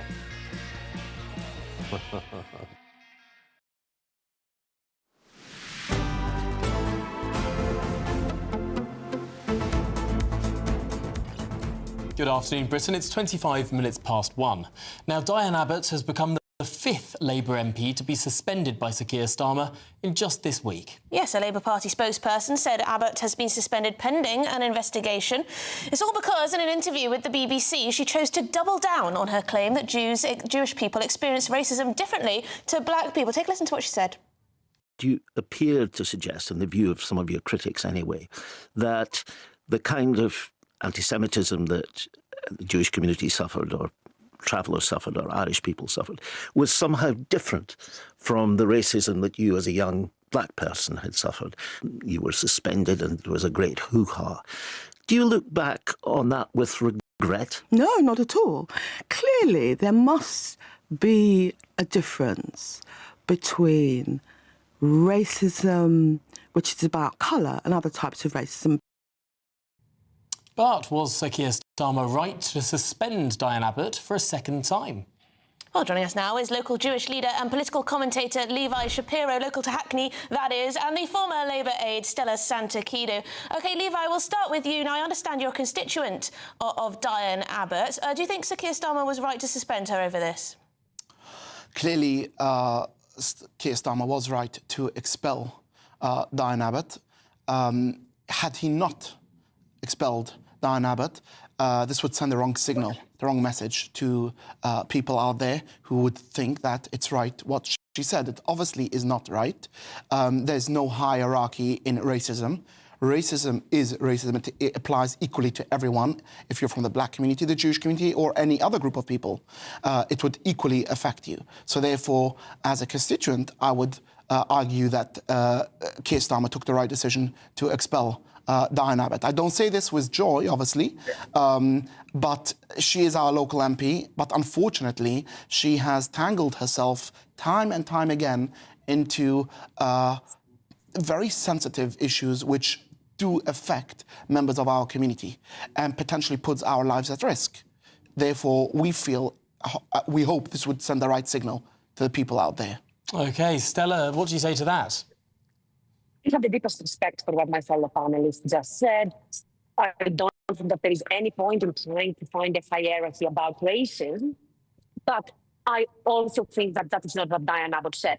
I think that what she was referring to was that there is a difference between the kind of racism that you will see if someone can see, for example, that you're a black person, or if your religion is something that is visible from your appearance, perhaps from the way you dress, anything like that, then I'm sure that Diane would agree that again that is a visible kind of diversity. No, she wrote that something. She wrote that the prejudice that Jewish people experience, as well as travellers and the Irish and even redheads, is similar to racism. So she denied there, really, that anti-Semitism is a form of racism. No, the first time she apologized, she had to apologize for what she said. So I completely agree with Diane should have apologized for what she said the first time, and that is right. Okay. And Keir Starmer was very correct to react the way he did the first time. But what she said now is something very different. She's saying that the kind of racism, the kind of prejudice is different. And it is different. And there is, I think that it is, there is no ill intent in saying that it is different. I think that there is ill intent for someone, if someone was trying to say one group is more deserving of our sympathy over another. I think there is no point in that. I think that would be completely immature. OK, well, let's throw some of that back to Levi, because, Levi, I suppose there is a point that there are some people that sort of you walk past on a street, you might not know that they're from an ethnic minority, and there are other people that you would know that they're from an ethnic minority. In that sense, perhaps not a hierarchy of racism would be the right way to describe it, but there is a sort of difference when there is an obvious form of difference in how people can approach others? There is no contest in racism, right? So there are people who are visibly Jewish and people who are less visibly Jewish. But that doesn't change the fact that racism equally applies to both of them, the same level. So it really doesn't change anything. It's still the same, it applies the same to them. And I would also mention, I couldn't hear exactly what your guest said, but I will argue that Diane Abbott refused to apologize back in 2023. She initially made these comments in The Observer. She eventually did apologize, and she's now reaffirming these comments. So she's doubling down on her apology and standing by her comments, which again raises a red flag. Therefore, again, making our point that it sends the wrong signals, having your local MP saying these things, especially when you're the MP of the largest Orthodox Hasidic community in Europe. Therefore, again, the fact that she's been expelled now, I hope is a good reminder for people out there to be careful and not to conflate. Yeah, absolutely. Levi Shapiro, thank you very much indeed. And Stella Santakito as well, to you as well. We'll have to wrap that up there. But let us know your thoughts. GBNews.com/your say. Was Keir Starmer right to get rid of Diane Abbott for now? It is strange. She does keep coming back to this topic. Well, yes. Well, that's the red flag, is it not? Well, this is Good Afternoon Britain on GB News. Lots more coming up on today's programme. We'll be live at the trial of two brothers accused of assaulting police during a brawl at Manchester Airport. All that to come after your news headlines.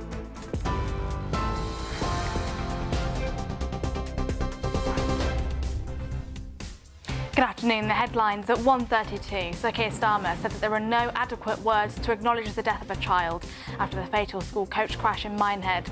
A child died and 21 others have been taken to hospital following the collision between Wedden Cross and Timbercombe yesterday afternoon.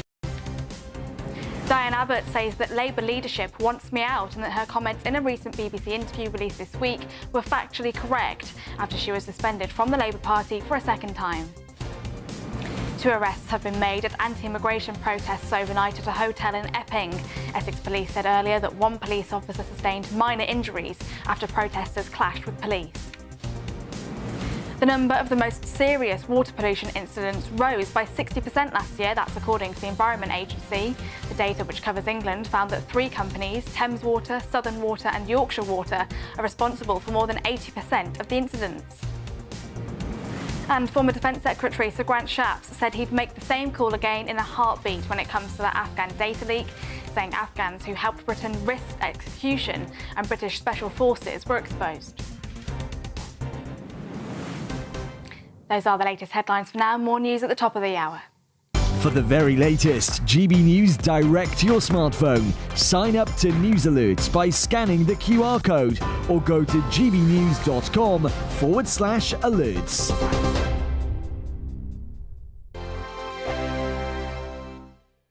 Hi there and welcome to the latest update from the Met Office for GB News. It's certainly very warm and humid out there. Cloudy for many of us, yes, but where the sun shines, especially towards the east and the southeast, it's going to be a hot day. And then as that heat and humidity builds through the day with low pressure moving into the northwest, we're likely to see some very lively thunderstorms developing in places later on. But for the time being, it's scattered moderate to heavy showers we're expecting across western Scotland and Northern Ireland, some bright spells in between, and a weather front moving into the east of Scotland as well as northwest England and through parts of Wales and the southwest will bring a lot of cloud and some spots of rain. But ahead of that front, we've got the heat and humidity building, 30 to 32 Celsius from London to the Wash, and the sunshine feeling very hot indeed during the rest of the afternoon, but that helping to spark some very lively showers anywhere from Lincolnshire to Yorkshire and the far northeast of England. Frequent lightning, large rainfall totals in a short space of time, as well as large hail. And that could cause disruption. But the showers across Scotland and Northern Ireland at this stage, not quite as lively, and they'll be interspersed by some sunny spells. Certainly a bright end of the day for Western England and Wales as the cloud thins. But we're watching this development overnight as it moves up from northern France. This is an area of very active thunderstorms that is likely to bring frequent lightning, hail, and Very large rainfall totals in less than 3 hours, the potential for 90 millimetres, and of course hitting a populated part of the UK could cause significant impacts. So that's the main feature to watch overnight. Elsewhere across the UK, it's a muggy night wherever you are, with temperatures holding up in the mid to high teens. And then as we start off the weekend, that area of thundery rain moves into northern England, southern and eastern Scotland, followed by further thunderstorms and heavy showers. It turns breezy in the southwest, but it's a little cooler across the board.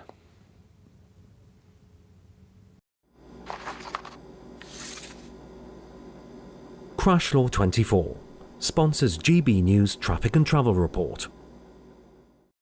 Good afternoon. This is the latest AI travel news from gbnews.com. Expect heavy congestion eastbound on the M4 between junctions 45, Winnisforgan and 43 Landarcy today.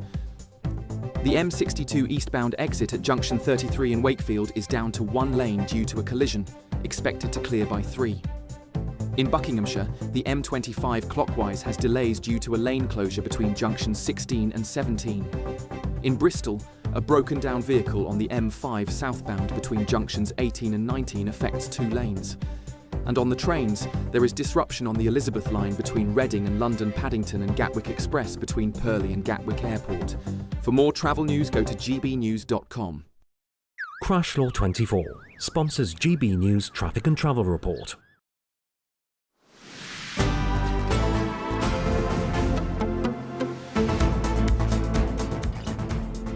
Good afternoon, Britain. It's 37 minutes past 1. Now, a student has told a jury he didn't know he was punching female police officers during an alleged assault at Manchester Airport last year. Yes, Mohammed Fahir Amaz is on trial at Liverpool Crown Court, accused of assaulting 3 Greater Manchester police officers as they attempted to arrest him in July last year. Well, under cross-examination by the prosecution, Amaz told the court he believed one of the officers was attempting to kill him and his brother, Mohammed Ahmad, when the police approached him at a parking machine. This after a man had allegedly been attacked in an airport coffee shop. Both men from Rochdale deny allegations of assault. OK, well, GBNews reporter Jack Carson has been following the case at Liverpool Crown Court. Jack, what have you heard in there?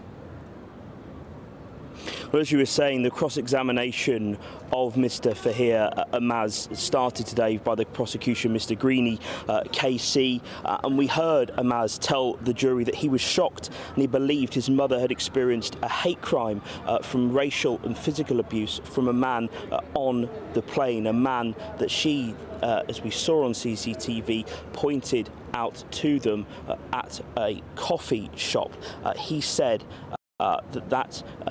we heard, and he told the jury that his mother had said to him that as they were coming off the plane, that man had hit his hand luggage into the back of her legs. When shown the CCTV and taken through the CCTV of the incident at the coffee shop by Mr Greeny, KC, he was asked whether his headbutt was forceful. He said, Mr Amaz told the jury, that it was an instinctive headbutt. He said, when pressed as to whether the person in the coffee shop was a threat to him, and pressed whether actually he was just acting out of revenge and anger, he told the jury that that was incorrect. He said that the man was shouting threats at him, threatening to kill him. He said at one point he got so close I could feel his spit on my face, and I thought at any moment he was going to attack me. Now, questioned on why he did not take this to the police, he said he wanted to get his mother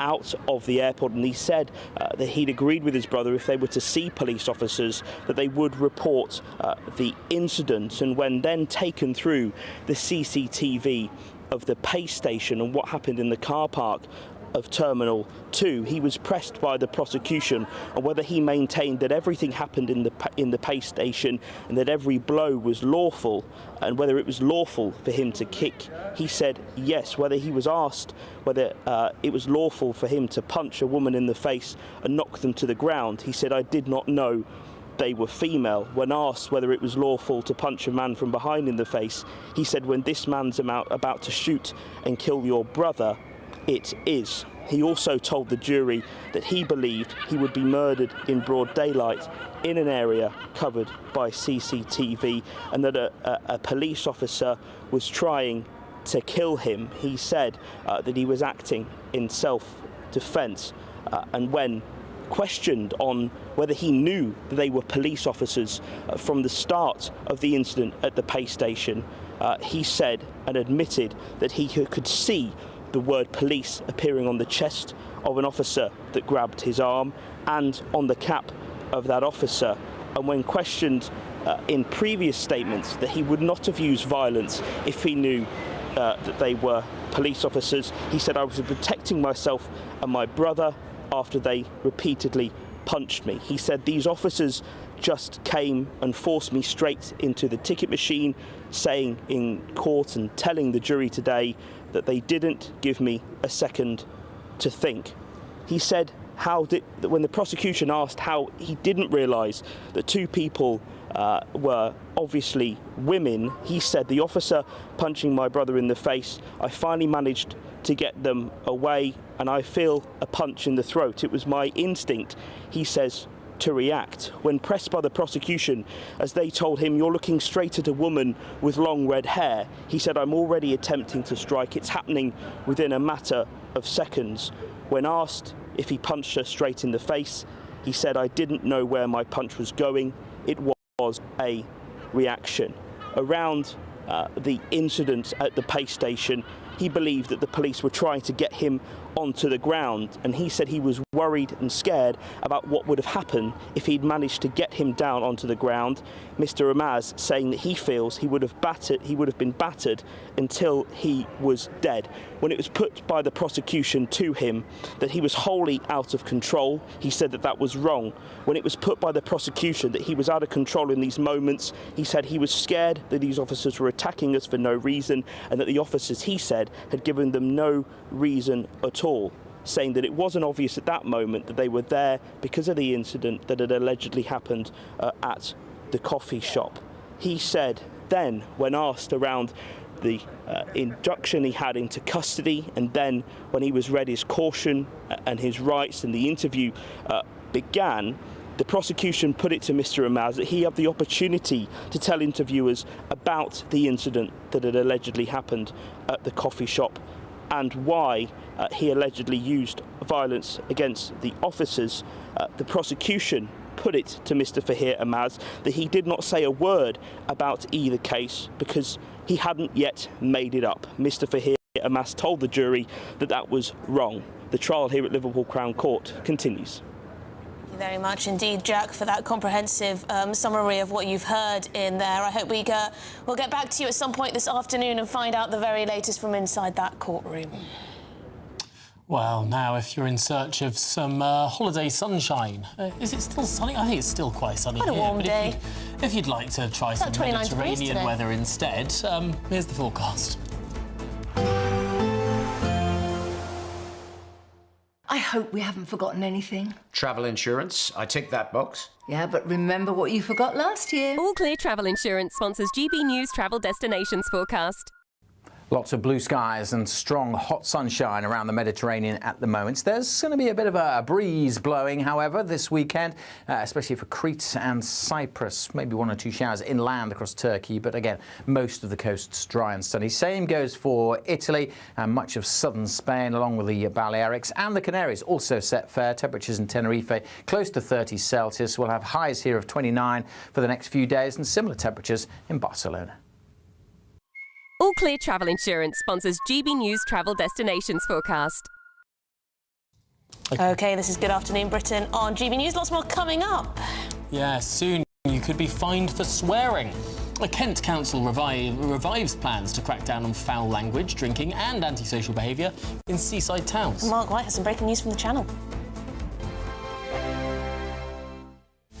This is Britain's Newsroom, where your voice matters. It's just astonishing. With expert analysis and honest opinion, we don't just keep you informed. We bring you unique perspectives you won't see anywhere else. Can't argue with any of that. When the news happens, it happens here. On Britain's Newsroom, weekdays from 9:30 a.m. Only on GB News. GB News Breakfast. every day from 6 a.m. My eye this morning, because I say it all the time. You can't say gents at work. You're deemed to be not inclusive. It's not inclusive. This comes from a tribunal which took place where a woman took umbrage at one of her bosses using the term in an email, dear gents. Well, you can't use the word gent. I mean, I wonder what it's like when you go to the gents now, whether you have to say going to the non-gender specific lavatories. It's a phrase. It shows that you're a bit old, they say, using the word gents now. I mean, I don't regard myself as old, although some may disagree with that. This caught my eye as well, because one of your lovely presenters, who's on, I believe, at 6 o'clock, Michelle Dewberry, she very often says, you know, thank you, gents. I don't think she's polite. I don't think she's going to be changing. But it's when you look into this story, there was a little bit more to this than meets the eye, because this email was sent round by management in this insurance company, and one of the ladies who was on a list to be made redundant, along with men, used that email as evidence as to why there was discrimination going on. So there was a little bit more to this, and what the court said was that, you know, this was clumsy language, but this was managerial incompetence. And I don't think we should in any way take that as meaning it's got any wider. So hang on, the court even said it's clumsy language? The court said it was clumsy language. In itself. I mean, they shouldn't be using that language, but what I'm saying is I don't think this means that we have to all change our behaviour because of this one. But what next, Anna? Decision. I've noticed a trend among, particularly in younger people, to call people guys, even women. Yeah. GB News, the People's Channel. At GB News, we love to hear from you, our loyal community. So drop us a line at gbnews.com/yoursay. There you can talk to each other and also to the presenters live on air. gbnews.com/yoursay, because GB News is your channel, Britain's news channel. Join me, Nana Okoye, for an informative, interactive news programme with a difference. It's fun. No, he didn't say that, Dave. I'm so surprised. I think there's an element of truth to that. Join me from 3 p.m. every weekend, only on GB News, Britain's news channel.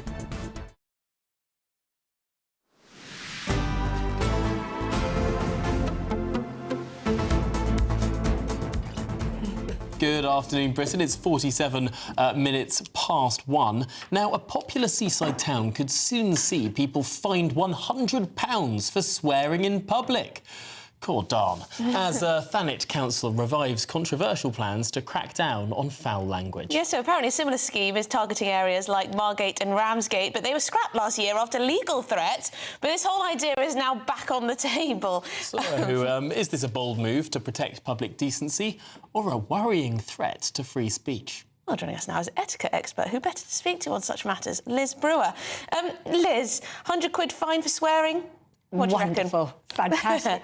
I hope this time it goes ahead, because in a public place, what you do in private stays in private. In a public place, when you may be with friends or maybe with children, and offensive language, especially if it's directed at you for whatever reason, and it does happen more and more, especially with people drinking in the open air, etc., etc. So I think, it's little stages, and since lockdown, what was that, December 21, when we all opened up, behaviour, social behaviour, it's nothing to do with etiquette. Social behaviour has deteriorated.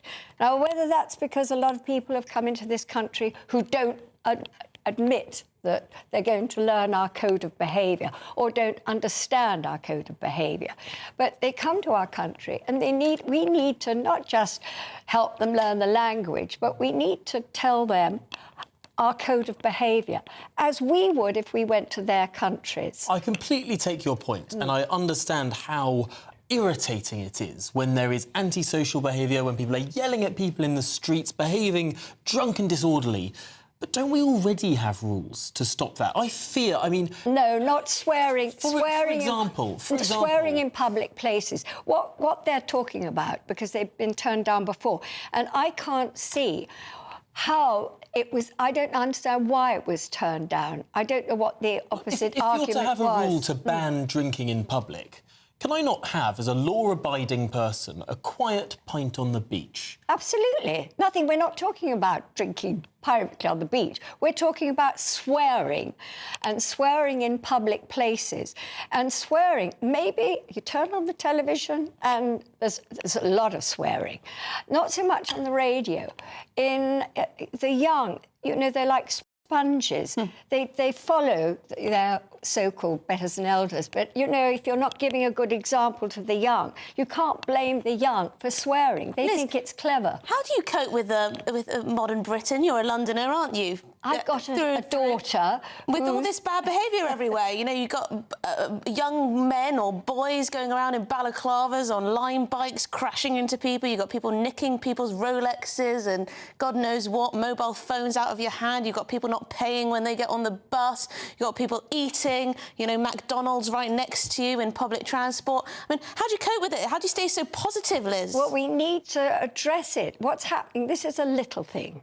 And from little seeds, big trees grow. So this is Thanet, Margate, Ramsgate and wherever. They're setting an example. Let's hope that there are other places in Britain that will follow that example, because you're absolutely right. Behaviour has deteriorated. I drive around in London. I have a very small Fiat. And I find I've got bicyclists coming towards me in one-way street. Yeah, they're a mess. You find they're on the pavement. They're not adhering to the normal rules and regulations. And unfortunately, until you take a strong hand with anything to do with behaviour, people would take advantage of it. So you're absolutely right, everything you say. Drinking in public, it depends where you are. And if you're outside a pub, fair enough. But it's when it becomes unruly behaviour that we have to start thinking, well, we've got to stop it. Ross has got in touch. He said the F word is a term of endearment in South East London. But there's another interesting point, is there not? Different people have different thresholds for what they believe a swear word is. True, and if we're to have a speech code in public, it's got to be really bloomin' clear in terms of what we decide are the prohibited words I must remember and what is blooming. allowed. Tom, you know, with swear words, I find it extraordinary that a lot of the swear words are to do with the act of making love. Now, why is that? That's true, yes. You're right, Liz. Why are we degrading some of the most wonderful words in the English language? Nobody yet has been able to explain that to me. And I think it's such a shame. So people think, maybe that's why... Well, isn't it supposed to be Anglo-Saxon versus Norman? You go back to the Anglo-Saxon times, they didn't swear. They had, it's more earthy, isn't it? They had a far more limited language. But it's almost as if we have a fabulous language. And, you know, we have a dictionary. At school, you hope you're going to learn the English language. We have wonderful expressions. We need to use them. It's ignorance. If you can't string a sentence together without using a swear word, what have we got now? Someone's got in touch. He says, swearing has replaced thinking words such as and People used to say he went to the football stadium. Now they say he went to the Epping football stadium. Yeah, you're probably not wrong, actually, there, Norfolk Skies, whatever your real name is.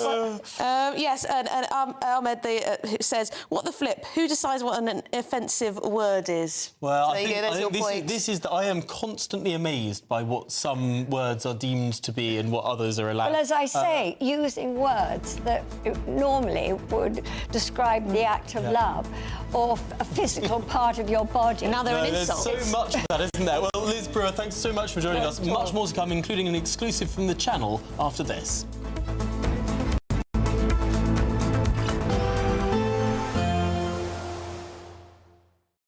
Expect a warm front, moving from the kitchen right through to the rest of the house. Boxed Boilers, sponsors of weather on GB News.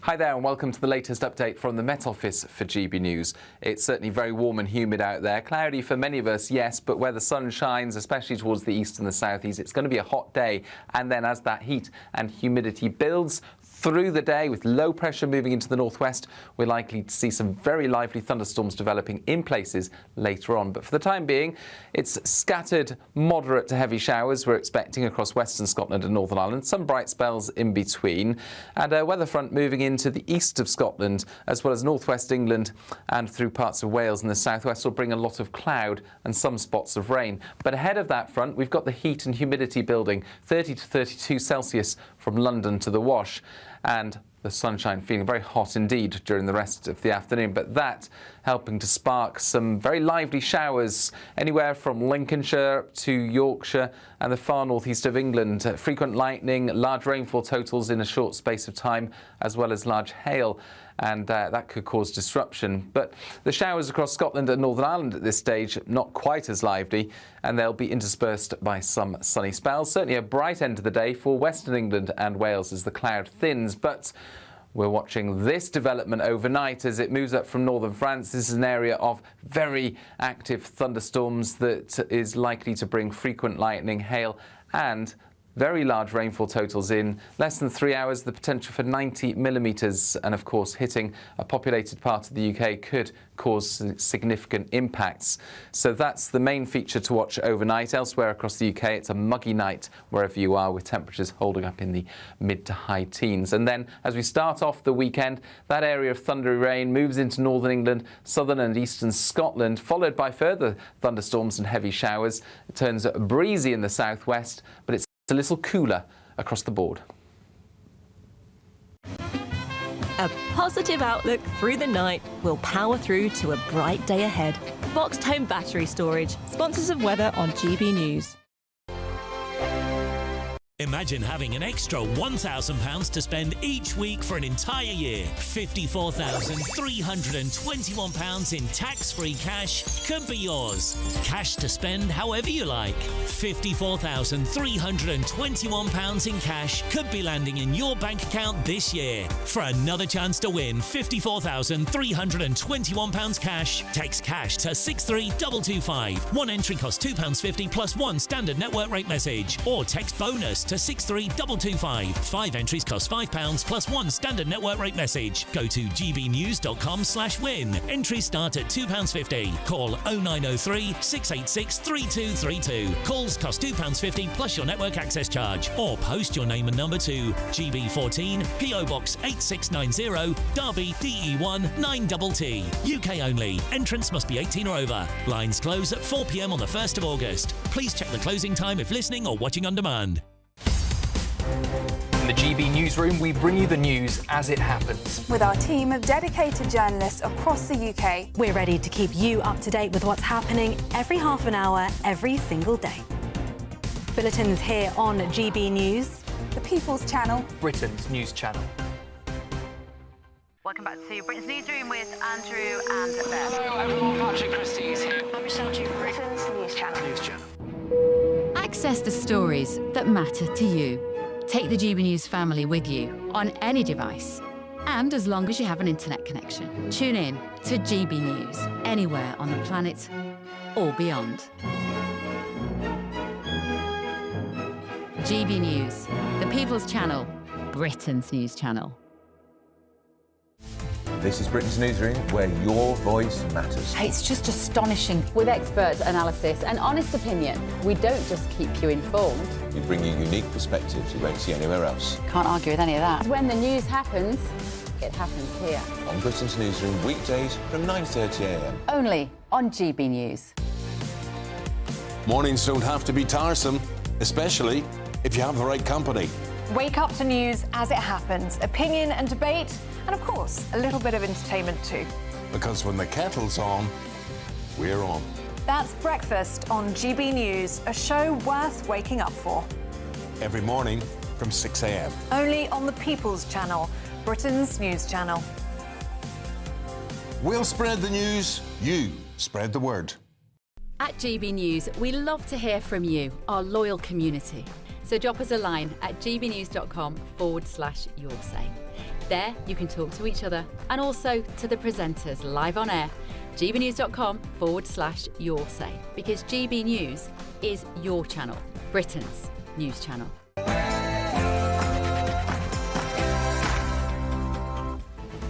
Good afternoon, Britain. It's 2 o'clock on Friday, the 18th of July. I'm Tom Harwood. And I'm Emily Carver. Happy Friday to you. Now the Channel crisis deepens. More than 23,000 small boat migrants have crossed just this year as gangs exploit thick fog now to send hundreds more towards the UK shores this morning. And as those hundreds of migrants crossed the English Channel, hundreds of others were involved in clashes with French police on a beach near Dunkirk. Petrol bombs thrown at those officers who tried to prevent them from crossing. Clearly, there must be a difference between racism, which is about colour, and other types of racism. Yes, that's Diane Abbott. She's been suspended from the Labour Party again after she chose to defend her controversial comments on racism. Is Sir Keir Starmer finally cracking down? And lawyers are using human rights laws to try to force the government to bring tens of thousands of Afghans to the UK, even though as few as 1 in 16 identified in the data breach are thought to have genuine asylum claims. And yes, tensions are very much erupting in Epping. Hundreds last night outside a hotel housing asylum seekers. That came after a migrant was charged with sexual assault. We'll bring you the latest. Tragedy in Somerset, meanwhile. A child has died and 21 are injured after a school trip coach overturned on Exmoor. Schools are shut, tributes are being left, and we'll bring you the latest on what we know so far. And yes, this is an exclusive for you. A Labour activist honoured for services to integration is now under fire after GBNews uncovered footage of him urging Muslims in Rotherham to boycott the police during the grooming scandal, should he lose his MBE. Yeah. Oh, look at these two. All right, come on. You're okay? Oh, what? Either they're having an affair or they're just very shy. This cringeworthy moment occurred at a Coldplay concert earlier as a mortified couple were, quote-unquote, called out for cheating by Coldplay's Chris Martin. Oh, God.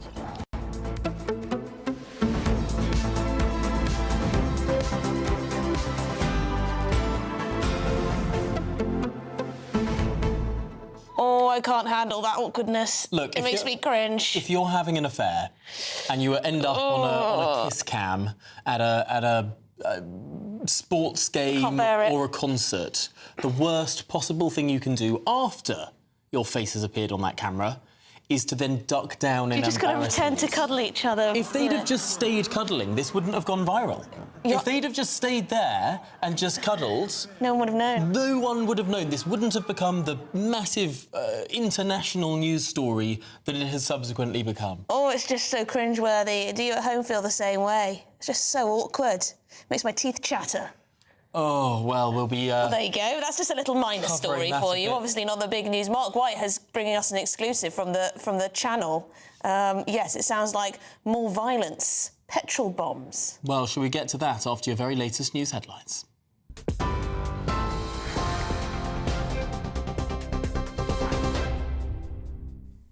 Good afternoon. The top stories at 3 minutes past 2. And a brief bit of breaking news this lunchtime. Irish rap trio Kneecap will face no further action following their Glastonbury performance on Saturday, the 28th of June, Avon and Somerset Police has said a short time ago. In a statement, the force said an investigation has been carried out into comments about a forthcoming court case made during Kneecap's performance at Glastonbury on the 28th of June. Detectives sought advice from the Crown Prosecution Service during their inquiries, and after that advice, we've made the decision to take no further action on the grounds that there is insufficient evidence to provide a realistic prospect of conviction for any offence. Kneecap was informed of that decision earlier today, and inquiries continue to be carried out in relation to separate comments made on stage during Bob Villan's performance. We'll bring you more on that breaking news shortly. Sir Keir Starmer said that there are no adequate words to acknowledge the death of a child after the fatal school coach crash as people leave tributes to the victims at the school gates of Minehead Middle School. A child died and 21 others were taken to hospital following the collision between Weddon Cross and Timbercombe yesterday afternoon. The bus slid down a 20-foot bank as it left the A396 at Cutcombe Hill. Several had serious injuries, including 2 children, and it's understood that there were 60 to 70 people on board at the time. The bus was bringing children back from a day trip to Exmoor Zoo, the coach operator said. Chief Superintendent Mark Edgington says it's been an incredibly challenging scene for all emergency services, calling the events truly tragic. The road remains shut overnight. Russian spies and hackers targeting the UK and others have been sanctioned today by the government. Today's measures target 3 units of the Russian Military Intelligence Agency, and 18 military intelligence officers have conducted a, quote, sustained campaign of malicious cyber activity over many years. Foreign Secretary David Lammy said that GRU spies are running a campaign to destabilise Europe, undermine Ukraine's sovereignty and threaten the safety of British citizens.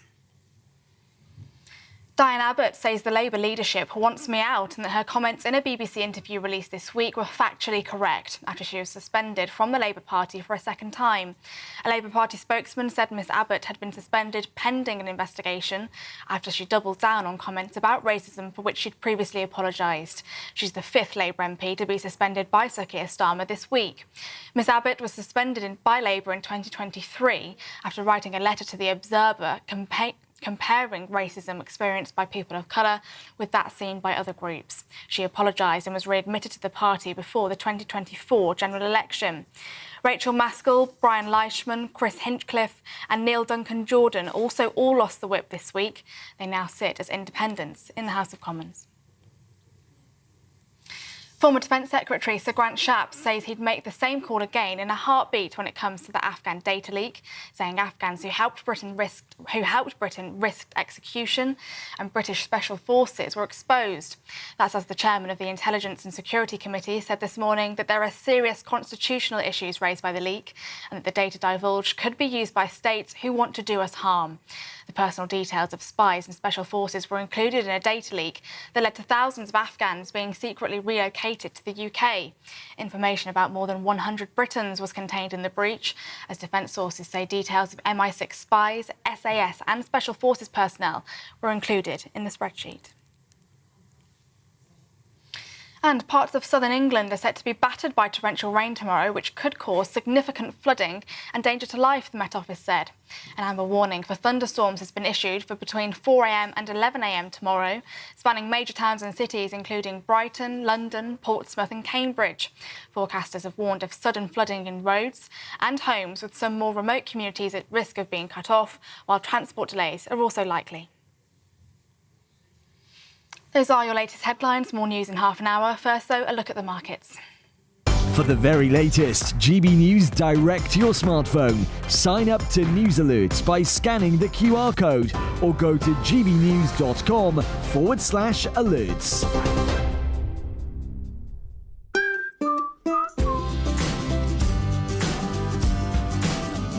My Claim Group sponsors the GB News Finance Report.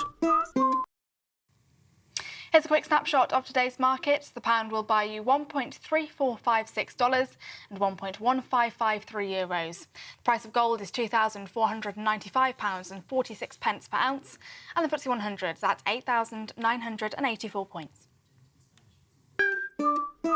My Claim Group sponsors the GB News Finance Report.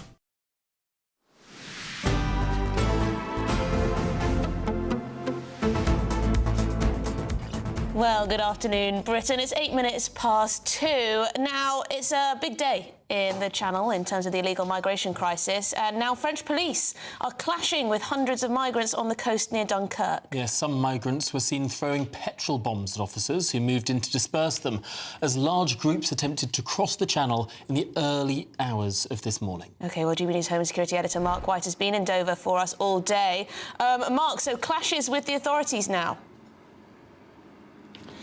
Yeah, this really points to growing levels of disorder and violence from migrants meted at the police officers who try to intervene to stop them crossing to France. And in the early hours today, as hundreds gathered on this beach at Gravelines, which is between Dunkirk and Calais, with a view to coming over to the UK, French police moved in, and that met with a violent response, fires that were set by the migrants, Molotov cocktails pelted at police officers in riot gear and with tear gas who moved in to disperse those migrants. This, of course, happening as hundreds of other migrants further down the coast crossed to the UK.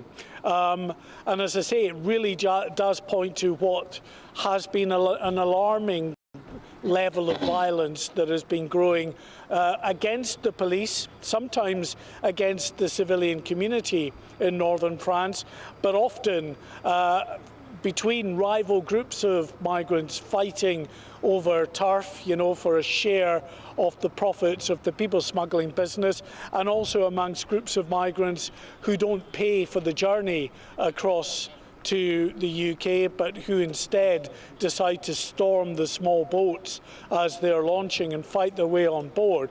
So there's no doubt it's increasingly difficult on the other side of the channel, both to police and just to be in that general area because of the way in which migrants have turned violent in recent months. And this, as I say, in the early hours today, another example of that. And it may explain, I think, why we haven't seen very, very significant numbers across the channel so far today. We have seen about a couple of hundred migrants in the process of crossing the English Channel, but we were expecting the number to be quite a bit higher because it is flat cam out there today. Thunderstorms, as we've been reporting in the weather forecast, moving in later this evening. So this is a kind of a weather window of a day or so to get across, and that's why we were expecting it to be pretty busy. And it may be that those French police in Dunkirk at Gravelines intervened and stopped a few hundred of those migrants getting to the UK, the more robust approach perhaps that we'd been promised. It's just so worrying, isn't it, to see that violence is breaking out in Dunkirk and these very same migrants who are committing this violence, who are perpetrating this violence, are probably just going to try again tomorrow and the next day and the next day and the next day until eventually they find their way onto our shores.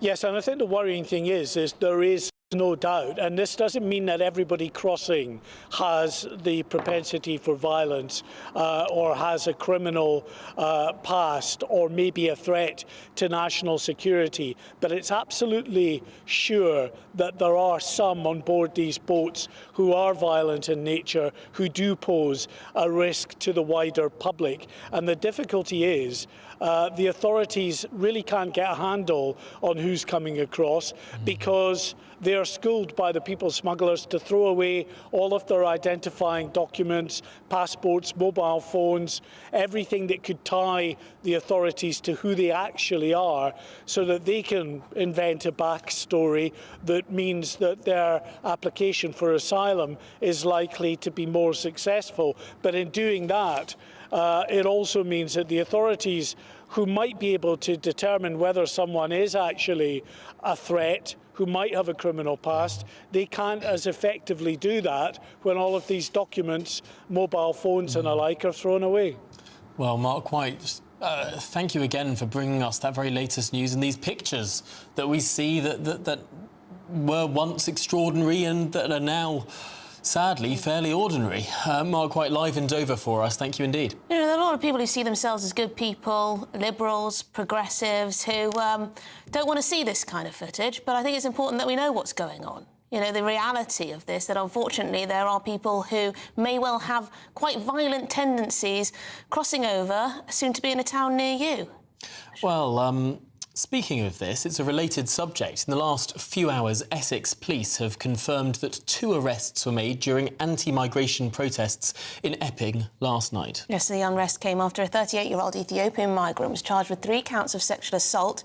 He denies the offences ahead of his trial next month. Well, Number 10 now says that it's important that communities know that we are working to reduce the numbers of asylum hotels. It's important that legitimate protest does not cross over into something else. Well, joining us now is former head of public public order at the City of London and Advanced Public Order Commander with the Metropolitan Police, Kevin Hurley. Kevin, thank you very much indeed. There was a lot going on here, wasn't there? There had been some peaceful protests outside this hotel because of this alleged incident, this alleged sexual assault of a young girl.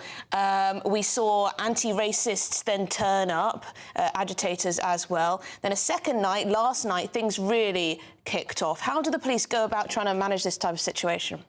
It's extremely difficult for them. They don't even have the equipment to do so, to minimise the risks to themselves. The real issue is we must stop the boats coming over to this country. Until we change the offer that's made to people who come from problem places in Africa, Syria and so on, they're going to keep coming. Entering this country without a passport is a criminal offence. In my view, the solution to that problem, and the police's answer to it, but it would need government support, is arrest everyone who enters illegally and hold them in appropriate detention until they're able to demonstrate that they've got a reasonable claim for asylum. And since they throw away all their documents, they really won't have that. And so if we end up keeping them warehoused, so be it. The point is, the word will then spread that you do not get given a mobile phone, you don't get put in a five-star hotel, and you don't give an allowance. If you live in one of these countries where life is desperate, no medical, no food, no education, and you're a young chancer, you're going to chance it. In a way, I respect these risk-taking young men who come over here. I don't blame them, but we need to stop them and look after our own people, because we don't know who's got criminal records, we don't know who was involved in terrorist offences. And I can tell you this, I once infiltrated the Calais jungle for a TV channel and went amongst people before I was unmasked by a bunch of people from Somalia, and we had to run for our lives. The preceding day, there'd been 2 murders in there. The CRS can't go into some of these areas, and when they try to deal with them, as we've seen on the TV today, that's the response they get. And I suppose the incentives here are the people who are who have the biggest brawn rather than the biggest brain are going to be the ones who elbow their way onto the boats. It will be the most physically fit, strong and violent people who make their way onto those boats and come across. The meek people that may well be most in need of our help and our asylum, they're not getting a look in. Yeah, well, look, I mean, if you look at it there, and what I saw when I was there, and indeed any of us who go on holiday to North Africa, there are very few women and children. They're all young males, and when they're in these various groups, they've got a lot of power. So you are right, they elbow themselves on, but there actually aren't that many women or children that they need to push out of the way.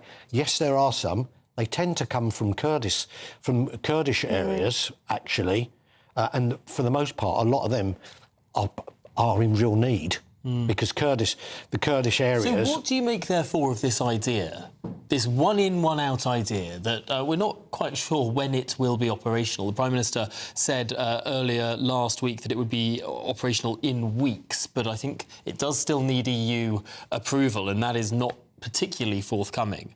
But the idea of sending back people who come across on boats to then take legitimate people with connections to this country who haven't tried to get on boats, I mean, if this were an expanded scheme, this could be part of the solution.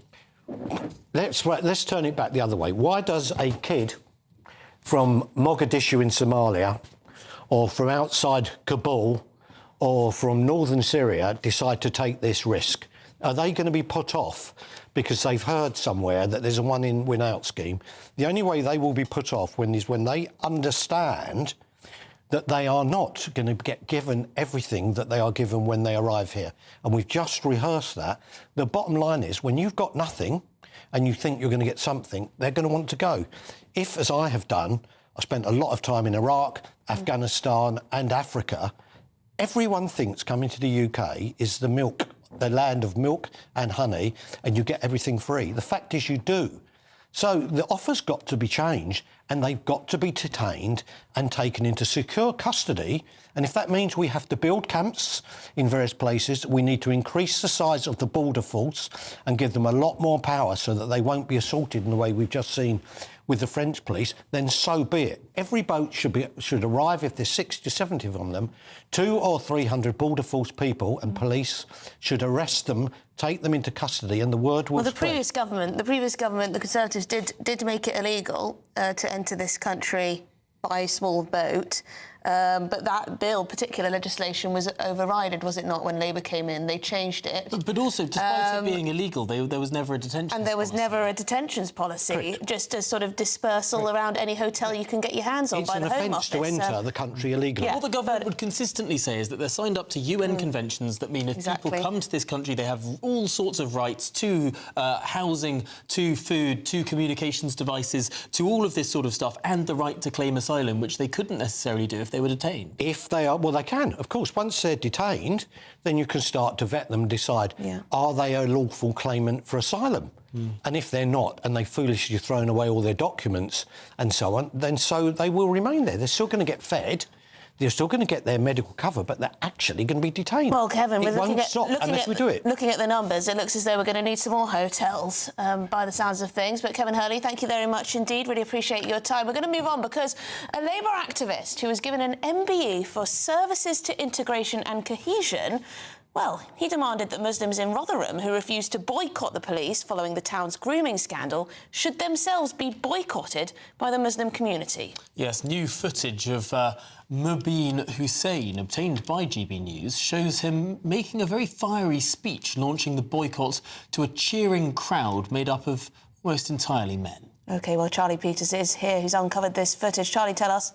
Well, in 2015, when Mubin Hussein launched this boycott, Rotherham was a tense and troubled town. The grooming gang scandal had just rocked South Yorkshire, and also there had been reactions and demonstrations from groups like Britain First and the EZL in the area, which had created a great degree of inter-community tension as well.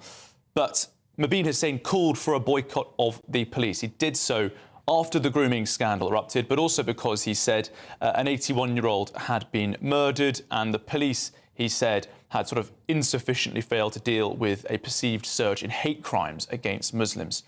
But after he called for that boycott, he told the police that it was first and foremost he told the BBC that it was first and foremost due to a pernicious lie that South Yorkshire police had put forward because they hadn't acted, he said, on grooming allegations. They said it was due to fears of racism.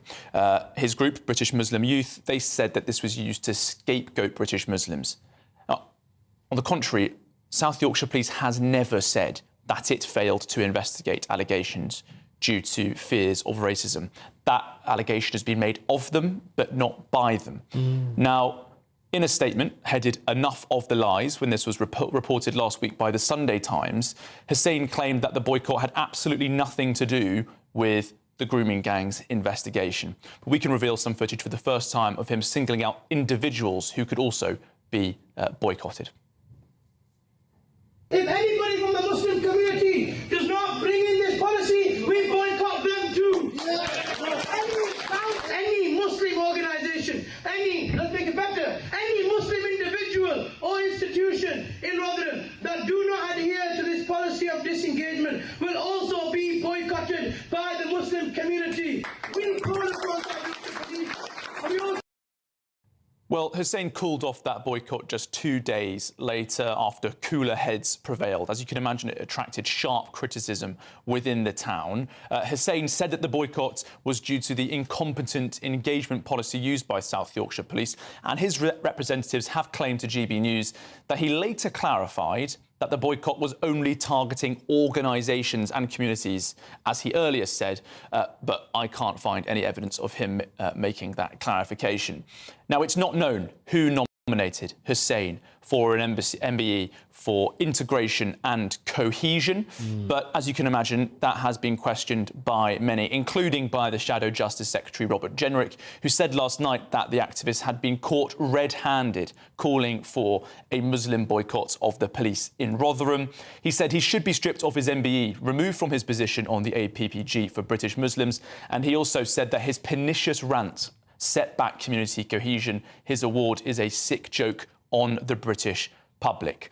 Well, in reaction to that, I do have a statement from Mobeen Hussein, who said that the peaceful boycott in 2015 related to a specific issue between the police and the Muslim community in the wake of a brutal murder. My record in countering extremism and terrorism from the age of 14, which has included speaking out unequivocally against grooming gangs, including those who are men of Pakistani origin, leading the first demonstration against such criminals and working to break barriers between intra-faith and interfaith communities, speaks for itself.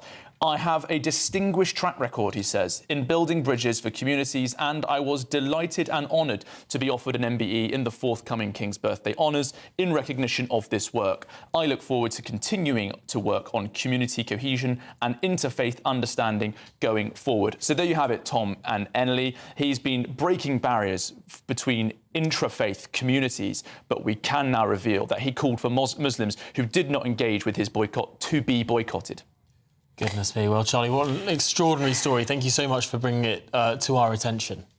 Well, yes, indeed. Make of that what you will. Let us know your thoughts. gbnews.com/your say. But there is plenty of time still to grab that cash prize. It is £54,321. Here you go.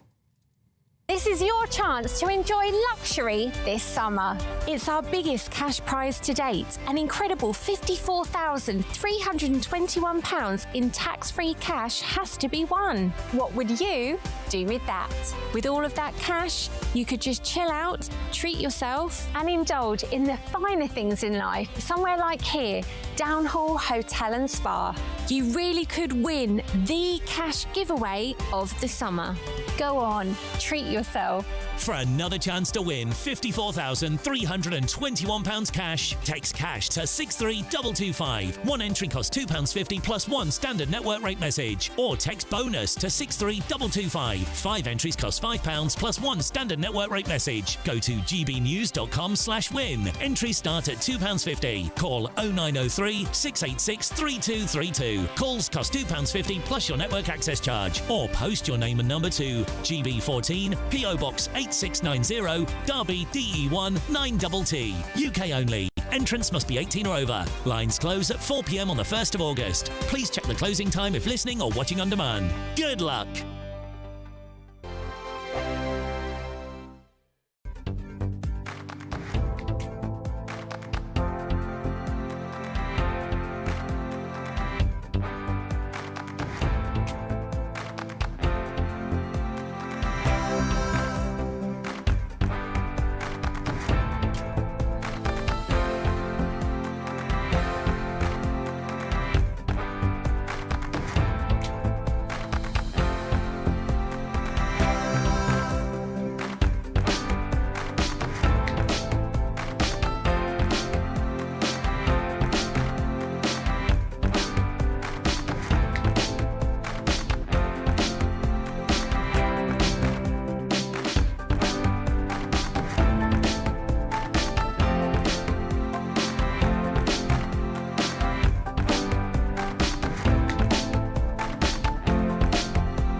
Westminster, the ultimate clique. And you're fighting like rats in a sack. But here on the Camilla Tominey Show, we ask the questions the establishment media is too scared to ask. OK, let me ask you a straight question, because I know you're a straight-talking politician. Whether it's net zero, illegal immigration or law and order, nothing is off limits. You have the power then.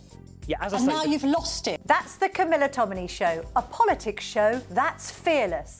No, let me finish my question if you don't mind, because it is my show. Sundays at 9:30, only on GB News, the People's Channel, Britain's news channel. Join me, Nana Akweer, for an informative, interactive news programme with a difference. It's fun. No, he didn't say that, Dave. I'm so surprised. I think there's an element of truth to that. Join me from 3 p.m. every weekend, only on GB News, Britain's news channel. Mornings don't have to be tiresome, especially if you have the right company. Wake up to news as it happens, opinion and debate, and of course, a little bit of entertainment too. Because when the kettle's on, we're on. That's Breakfast on GB News, a show worth waking up for. Every morning from 6 a.m. Only on the People's Channel, Britain's news channel. We'll spread the news, you spread the word.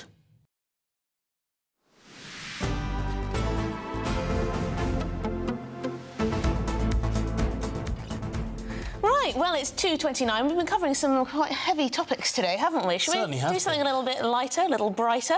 More than half of parents believe the traditional 6-week school summer holiday is just too long and should be reduced to just a month, according to a new study. This is parents who just can't find childcare. If it were up to these... Well, yeah. If you were to survey, do you think your child should stay at school 365 days a year, I'm sure there'll be a lot of parents who would say yes too. Yeah, I'd say yes. As state schools in England begin to break up for the summer this weekend, yes, research suggests that a shorter break could ease the financial and childcare pressures many families face. But shouldn't parents stop moaning and cherish the summer holidays with their kids? I don't know about that. Well, joining us now to debate this is the parenting expert Nicole Ratcliffe and youth counsellor Annalise Colwell. OK, Annalise, let's start with you. What do you make of this? Well, I don't think school holidays should be shortened at all. And I agree with Emily, although your comment was slightly tongue-in-cheek, I do get that. I actually think we should be cherishing family time and time with our children. If you're going to have these children, they are your responsibility. Until they are, 18 years old, we should be cherishing them. We should be spending time with them. We should be loving them. We should be giving them our time. Can't you cherish them outside of school hours? Absolutely, but I honestly think, I've got 2 children. I've, done the school counselling for quite a few years. I really think children need a break. My children at the end of the summer term are on their knees. They are dying for those school holidays. They need that time. And actually, my children tended to have 8 to 9 weeks holiday, and I feel that it probably took them a good 2 to 3 weeks just to unwind and settle down and just relax. And then, the 2 weeks before they go back, everything's starting to get going again. Uniforms got to be bought, stationery's got to be bought, all those things. I feel that 4 weeks is a really short time, actually, when you think about the child's psychology of unwinding and then re-preparing. You actually haven't got any time, I don't think, to actually have proper downtime. Should we put that to Nicole, then? Children need downtime, and also parents should be treasuring the extra time with their children. I don't actually disagree with that, but what we're saying is not necessarily to cut the amount of holidays the children are having, just put them in a different place. So I'm already in a fortunate position that my children go to a school where we have a 5-week holiday. But what we actually do is we get a 2 weeks throughout May and June. So we get the opportunities to have a holiday out of peak time, so the costs aren't stupidly expensive, and we get to have that time with our children and enjoy it. Nicole, I see a flaw in this plan, because if every single school around the country suddenly does this, no longer are these holidays not in peak time. Are you not doing yourself... You're doing yourself out of cheap holidays here. There is that, but actually if you think that because everybody's rushing in the summer holidays to get these holidays, and when they've only got a week, it's really difficult to try and actually fit that in. If we said, right, do you know what? Between September and December, it's a really long stretch for them to have a 1-week break. Why don't we give them 2? Because I know my children, by the time they get to that end of October holiday, they're absolutely on their knees. They're exhausted.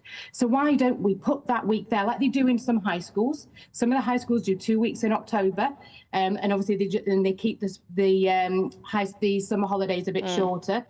Why don't we do 2 weeks in October so they're not so exhausted? you still get that time. It gives you longer to have that flexibility to get a week anywhere within that 2 weeks, and then do 2 weeks again in May and June. And then just to put lastly to Annalise, it's the cost, isn't it? A lot of parents, both people have to work. The man and wife have to work. Dad and mum have to work, and so it's just impossible to manage the summer holidays, Annalise. You just can't split it, can you? Just put that to Annalise, and then. I'm afraid I may be a little controversial here, but if you're going to have children, you need to prioritise them. I get that people have to work, but a 6-week school holiday isn't a surprise. You know, that this has been the way it's been for a very, very long time. When you have children, plan for it. The children need to be the priority, not the work, and you need to work out how you're going to organise yourselves. I'm sorry, that may sound harsh, but no, a lot of people would agree with you. A lot of people would agree with you. I think it's just a bit tricky. But Annalise Colwell, thank you very much. Nicole Ratcliffe, we'll have to leave it there about that. But yeah, so I'll be taking 6 weeks off every summer. I do actually get the point of rationalising, because, I mean, you also do get the point where, you know, you do a whole year of schooling and then a very long summer holiday where everything is forgotten and you have to start again from scratch in September. Oh, no, I'm sure you were studying vigorously throughout the summer holidays. Yeah, something like doing that. Doing your ABCs, reading a bit of Dostoevsky, listening to a bit of Beethoven, learning a bit of Arabic and Cantonese. Arabic and Cantonese. They're the hardest languages, aren't they? Maybe a bit of Russian. And also probably quite useful for the future. Russian may be becoming less useful. But, no, what do you make of that? gbnews.com/your say is the way to get involved as ever. Yes, lots more coming up, though. Water firms have been slammed today because serious pollution incidents have surged 60% in just a year. This is quite incredible. Thames, Southern and Yorkshire Water are behind most of these cases. But what's behind it all? That's after the news with Tatiana.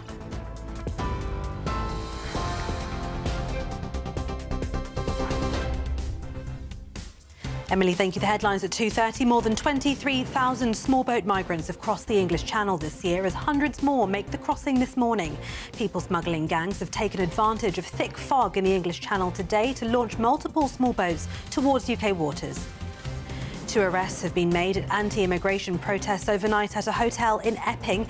Essex police said earlier that one police officer sustained minor injuries after protesters clashed with police. Elsewhere, police say they'll take no further action over rap group Kneecap's performance at Glastonbury. Officers said they'd taken advice from the Crown Prosecution Service and decided there's not enough evidence to provide a realistic prospect of conviction for any offence. And Diane Abbott says the Labour leadership wants me out, and that her comments in a BBC interview released this week were factually correct after she was suspended from the Labour Party for a second time.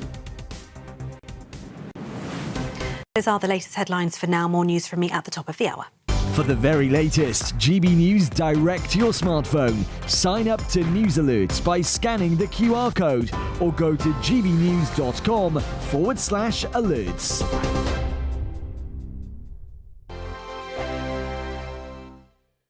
Hi there and welcome to the latest update from the Met Office for GB News. It's certainly very warm and humid out there. Cloudy for many of us, yes, but where the sun shines, especially towards the east and the southeast, it's going to be a hot day.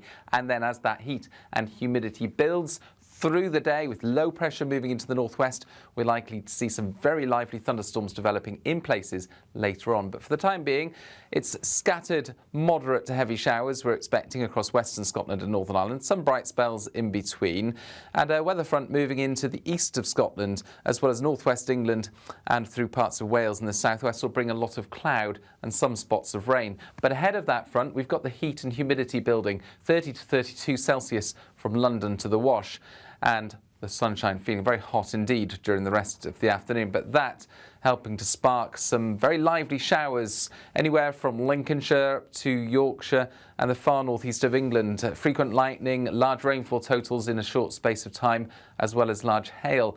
And that could cause disruption. But the showers across Scotland and Northern Ireland at this stage, not quite as lively, and they'll be interspersed by some sunny spells. Certainly a bright end of the day for Western England and Wales as the cloud thins. But we're watching this development overnight as it moves up from northern France. This is an area of very active thunderstorms that is likely to bring frequent lightning, hail, and Very large rainfall totals in less than 3 hours, the potential for 90 millimetres. And of course, hitting a populated part of the UK could cause significant impacts.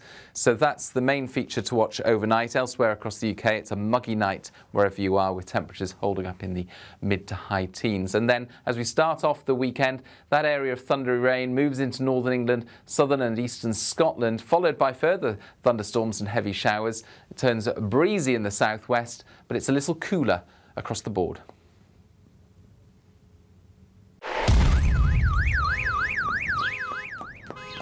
Crash Law 24 sponsors GB News Traffic and Travel Report. Good afternoon, this is the latest AI travel news from gbnews.com. Near Langbank, the A8 westbound is restricted due to a broken down vehicle. Motorists should expect delays. In Lancashire, an incident on the M6 northbound between junctions 27 and 28 has closed all lanes with 1 hour delays. In Buckinghamshire, a collision on the M25 clockwise between junctions 16 and 17 has closed one lane, causing 40-minute delays. In Surrey, management measures are delaying the M25 anti-clockwise between junctions 10 and 9. And on the trains, the Elizabeth line is disrupted between Reading and London Paddington, along with various Great Western Railway routes. For more travel news, go to gbnews.com. Crash Law 24 sponsors GB News Traffic and Travel Report.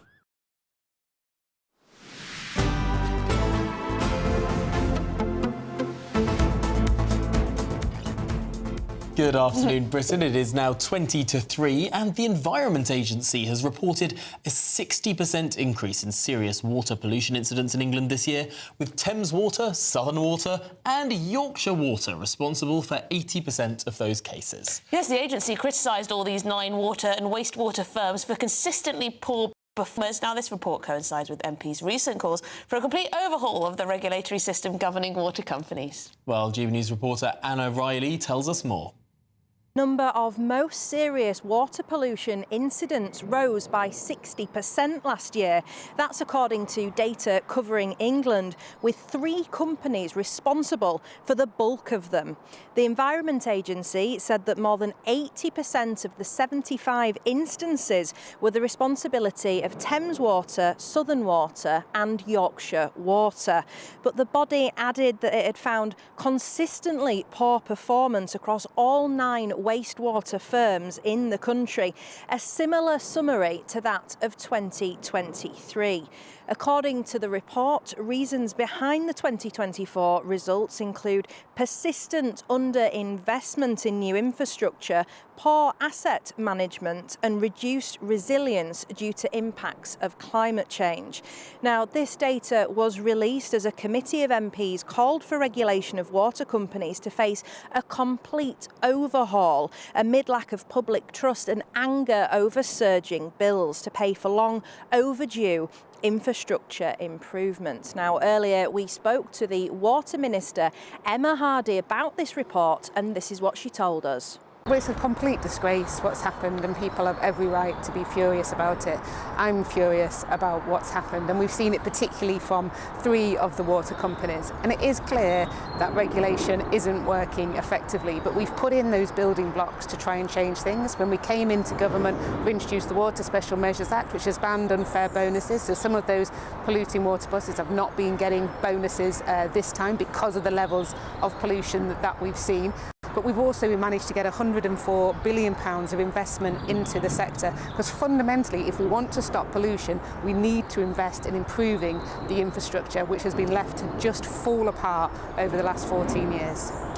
The Independent Water Commission, established by the government last year and led by former Bank of England Deputy Governor Sir John Cunliffe, is due to make its final recommendations and on the framework next week. It comes as the Environment Agency reported 2,801 pollution incidents in total during 2024. That's a hike of almost a third. A 60% rise in serious water pollution incidents is rather alarming. 60% rise from in just 1 year. From what kind of base, though? You know, when we're not talking about the absolute numbers, if it's gone from 1% to 2%, that's a 100% rise. If it's gone from 1% to Let me do some maths in my head. A 60%. You're not very good at maths, though, are you, Tom? Well, if it went from 1 to 1.6%, you're good at lots of things, right, but maths is not your top skill. That is correct, maths. I'm going to stand by that. Are you sure? Yeah. Are you sure? Is it going to be Diane Abbott time with her abacus? I'm going to stand by from 1% to 1.6. I'm trying to find out. OK, there were 75 incidents. So 80% of the 75 incidents, Thames Water 33, Southern Water 15, Yorkshire Water 13. But again, that doesn't tell us very much, So does these it? are relatively small numbers, I suppose. But also, it doesn't tell us. Perhaps you're right. Should we say every incident is the same? If 1 gallon goes in one time and 100 gallons goes in another time, Why do you want more poo in our rivers, Tom? I don't know. I'm just saying. I want more clear data. That's what I want. Okay, but luckily now we measure every single storm overflow drain, so that's a positive. Right. Well, fancy a trip to France, Spain, Greece, wherever. Here's the travel weather. I hope we haven't forgotten anything. Travel insurance, I tick that box. Yeah, but remember what you forgot last year. All Clear Travel Insurance sponsors GB News Travel Destinations Forecast.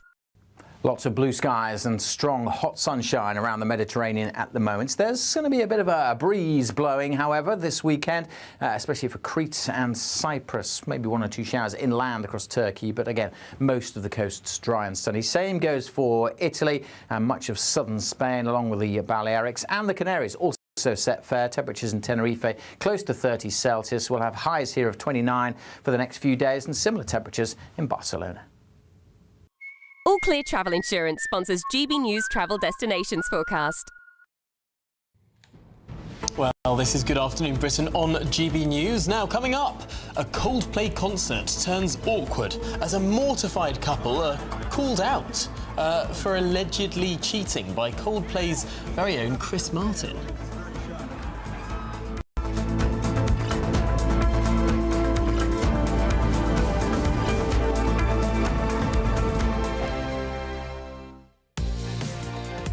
Mornings don't have to be tiresome, especially if you have the right company. Wake up to news as it happens, opinion and debate, and of course, a little bit of entertainment too. Because when the kettle's on, we're on.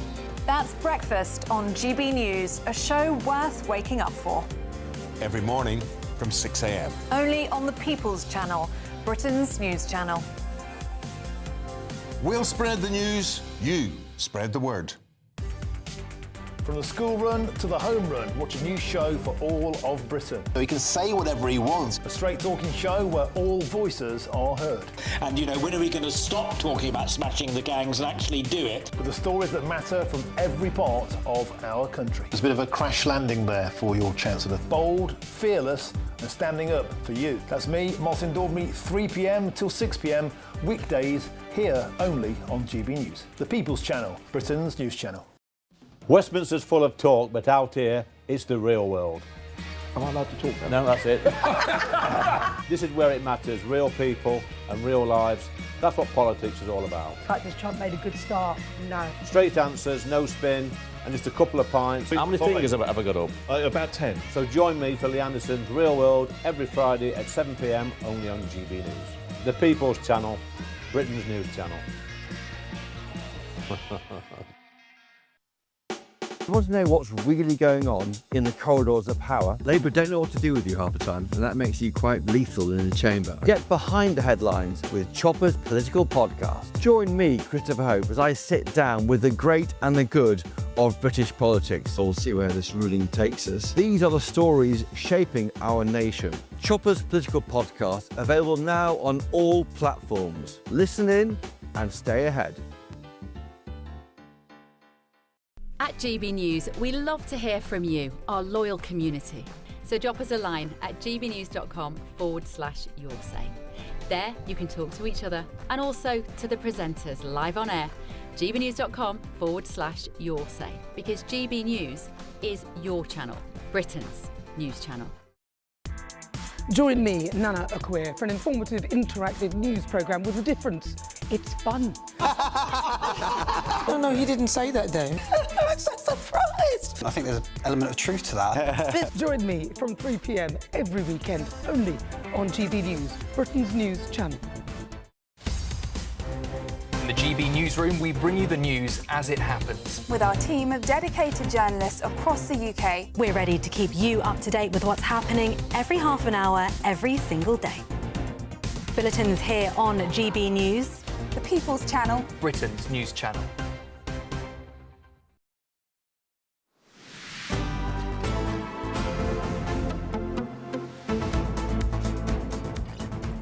Good afternoon, Britain. It's coming up to 10 to 3. Now, this is a difficult watch. Yes, it's a cringe-worthy clip that has gone viral, and it might mean a difficult weekend or two for Coldplay fans. Let's take a reminder of ourselves. Yeah. Oh, look at these two. All right, come on. You're okay? Oh, what? Either they're having an affair or they're just very shy.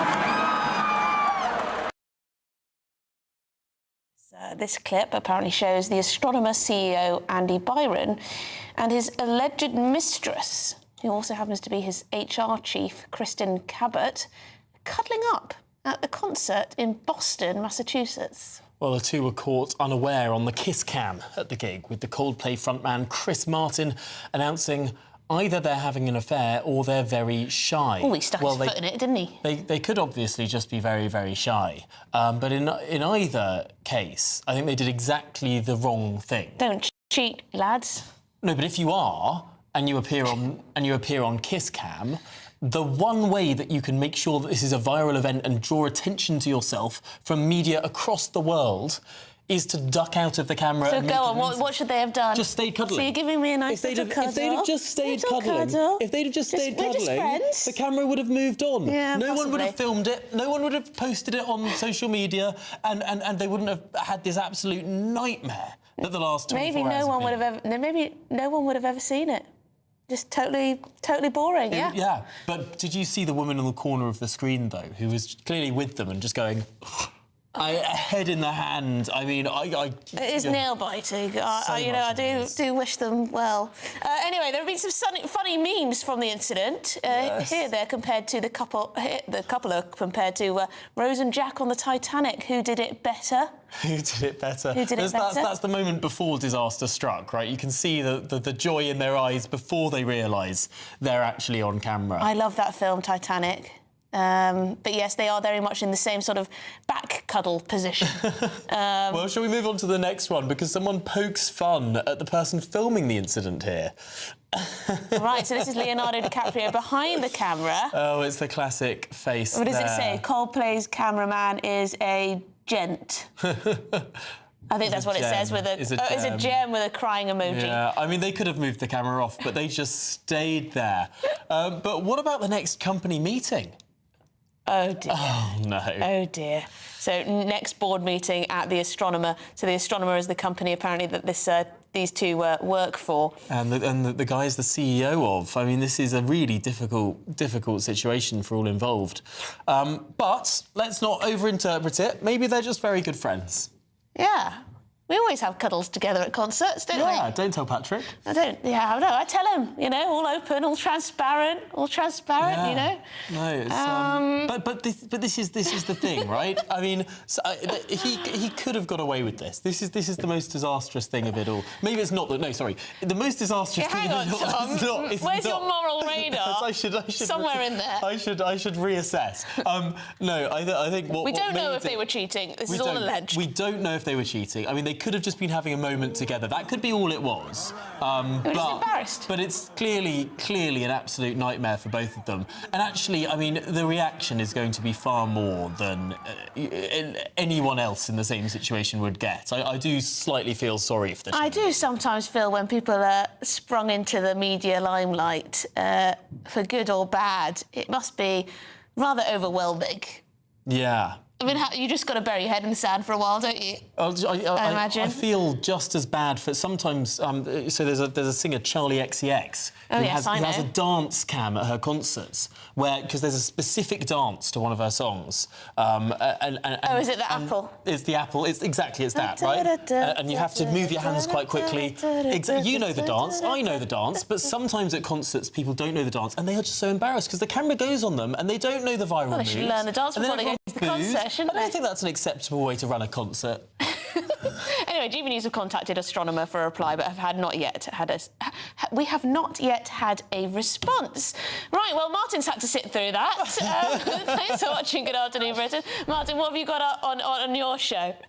I was mesmerised. I was utterly mesmerised, especially by your dancing there, Emily. It was beautiful stuff. On a serious point, the scandal of the protest in Epping last night. The media, of course, blaming the far right. Let's be honest, the far left are the true problem. Shipped in from out of town, given a police escort, known provocateurs from London, Corbynistas shouting Nazi scum off our streets to families legitimately concerned about rising crime in their area after allegations of 2 children being sexually assaulted. We need a serious conversation about who the real culprits are here, and we're going to have that on my show, 3 p.m. till 6 p.m. But first of all, here is your wonderful weather forecast.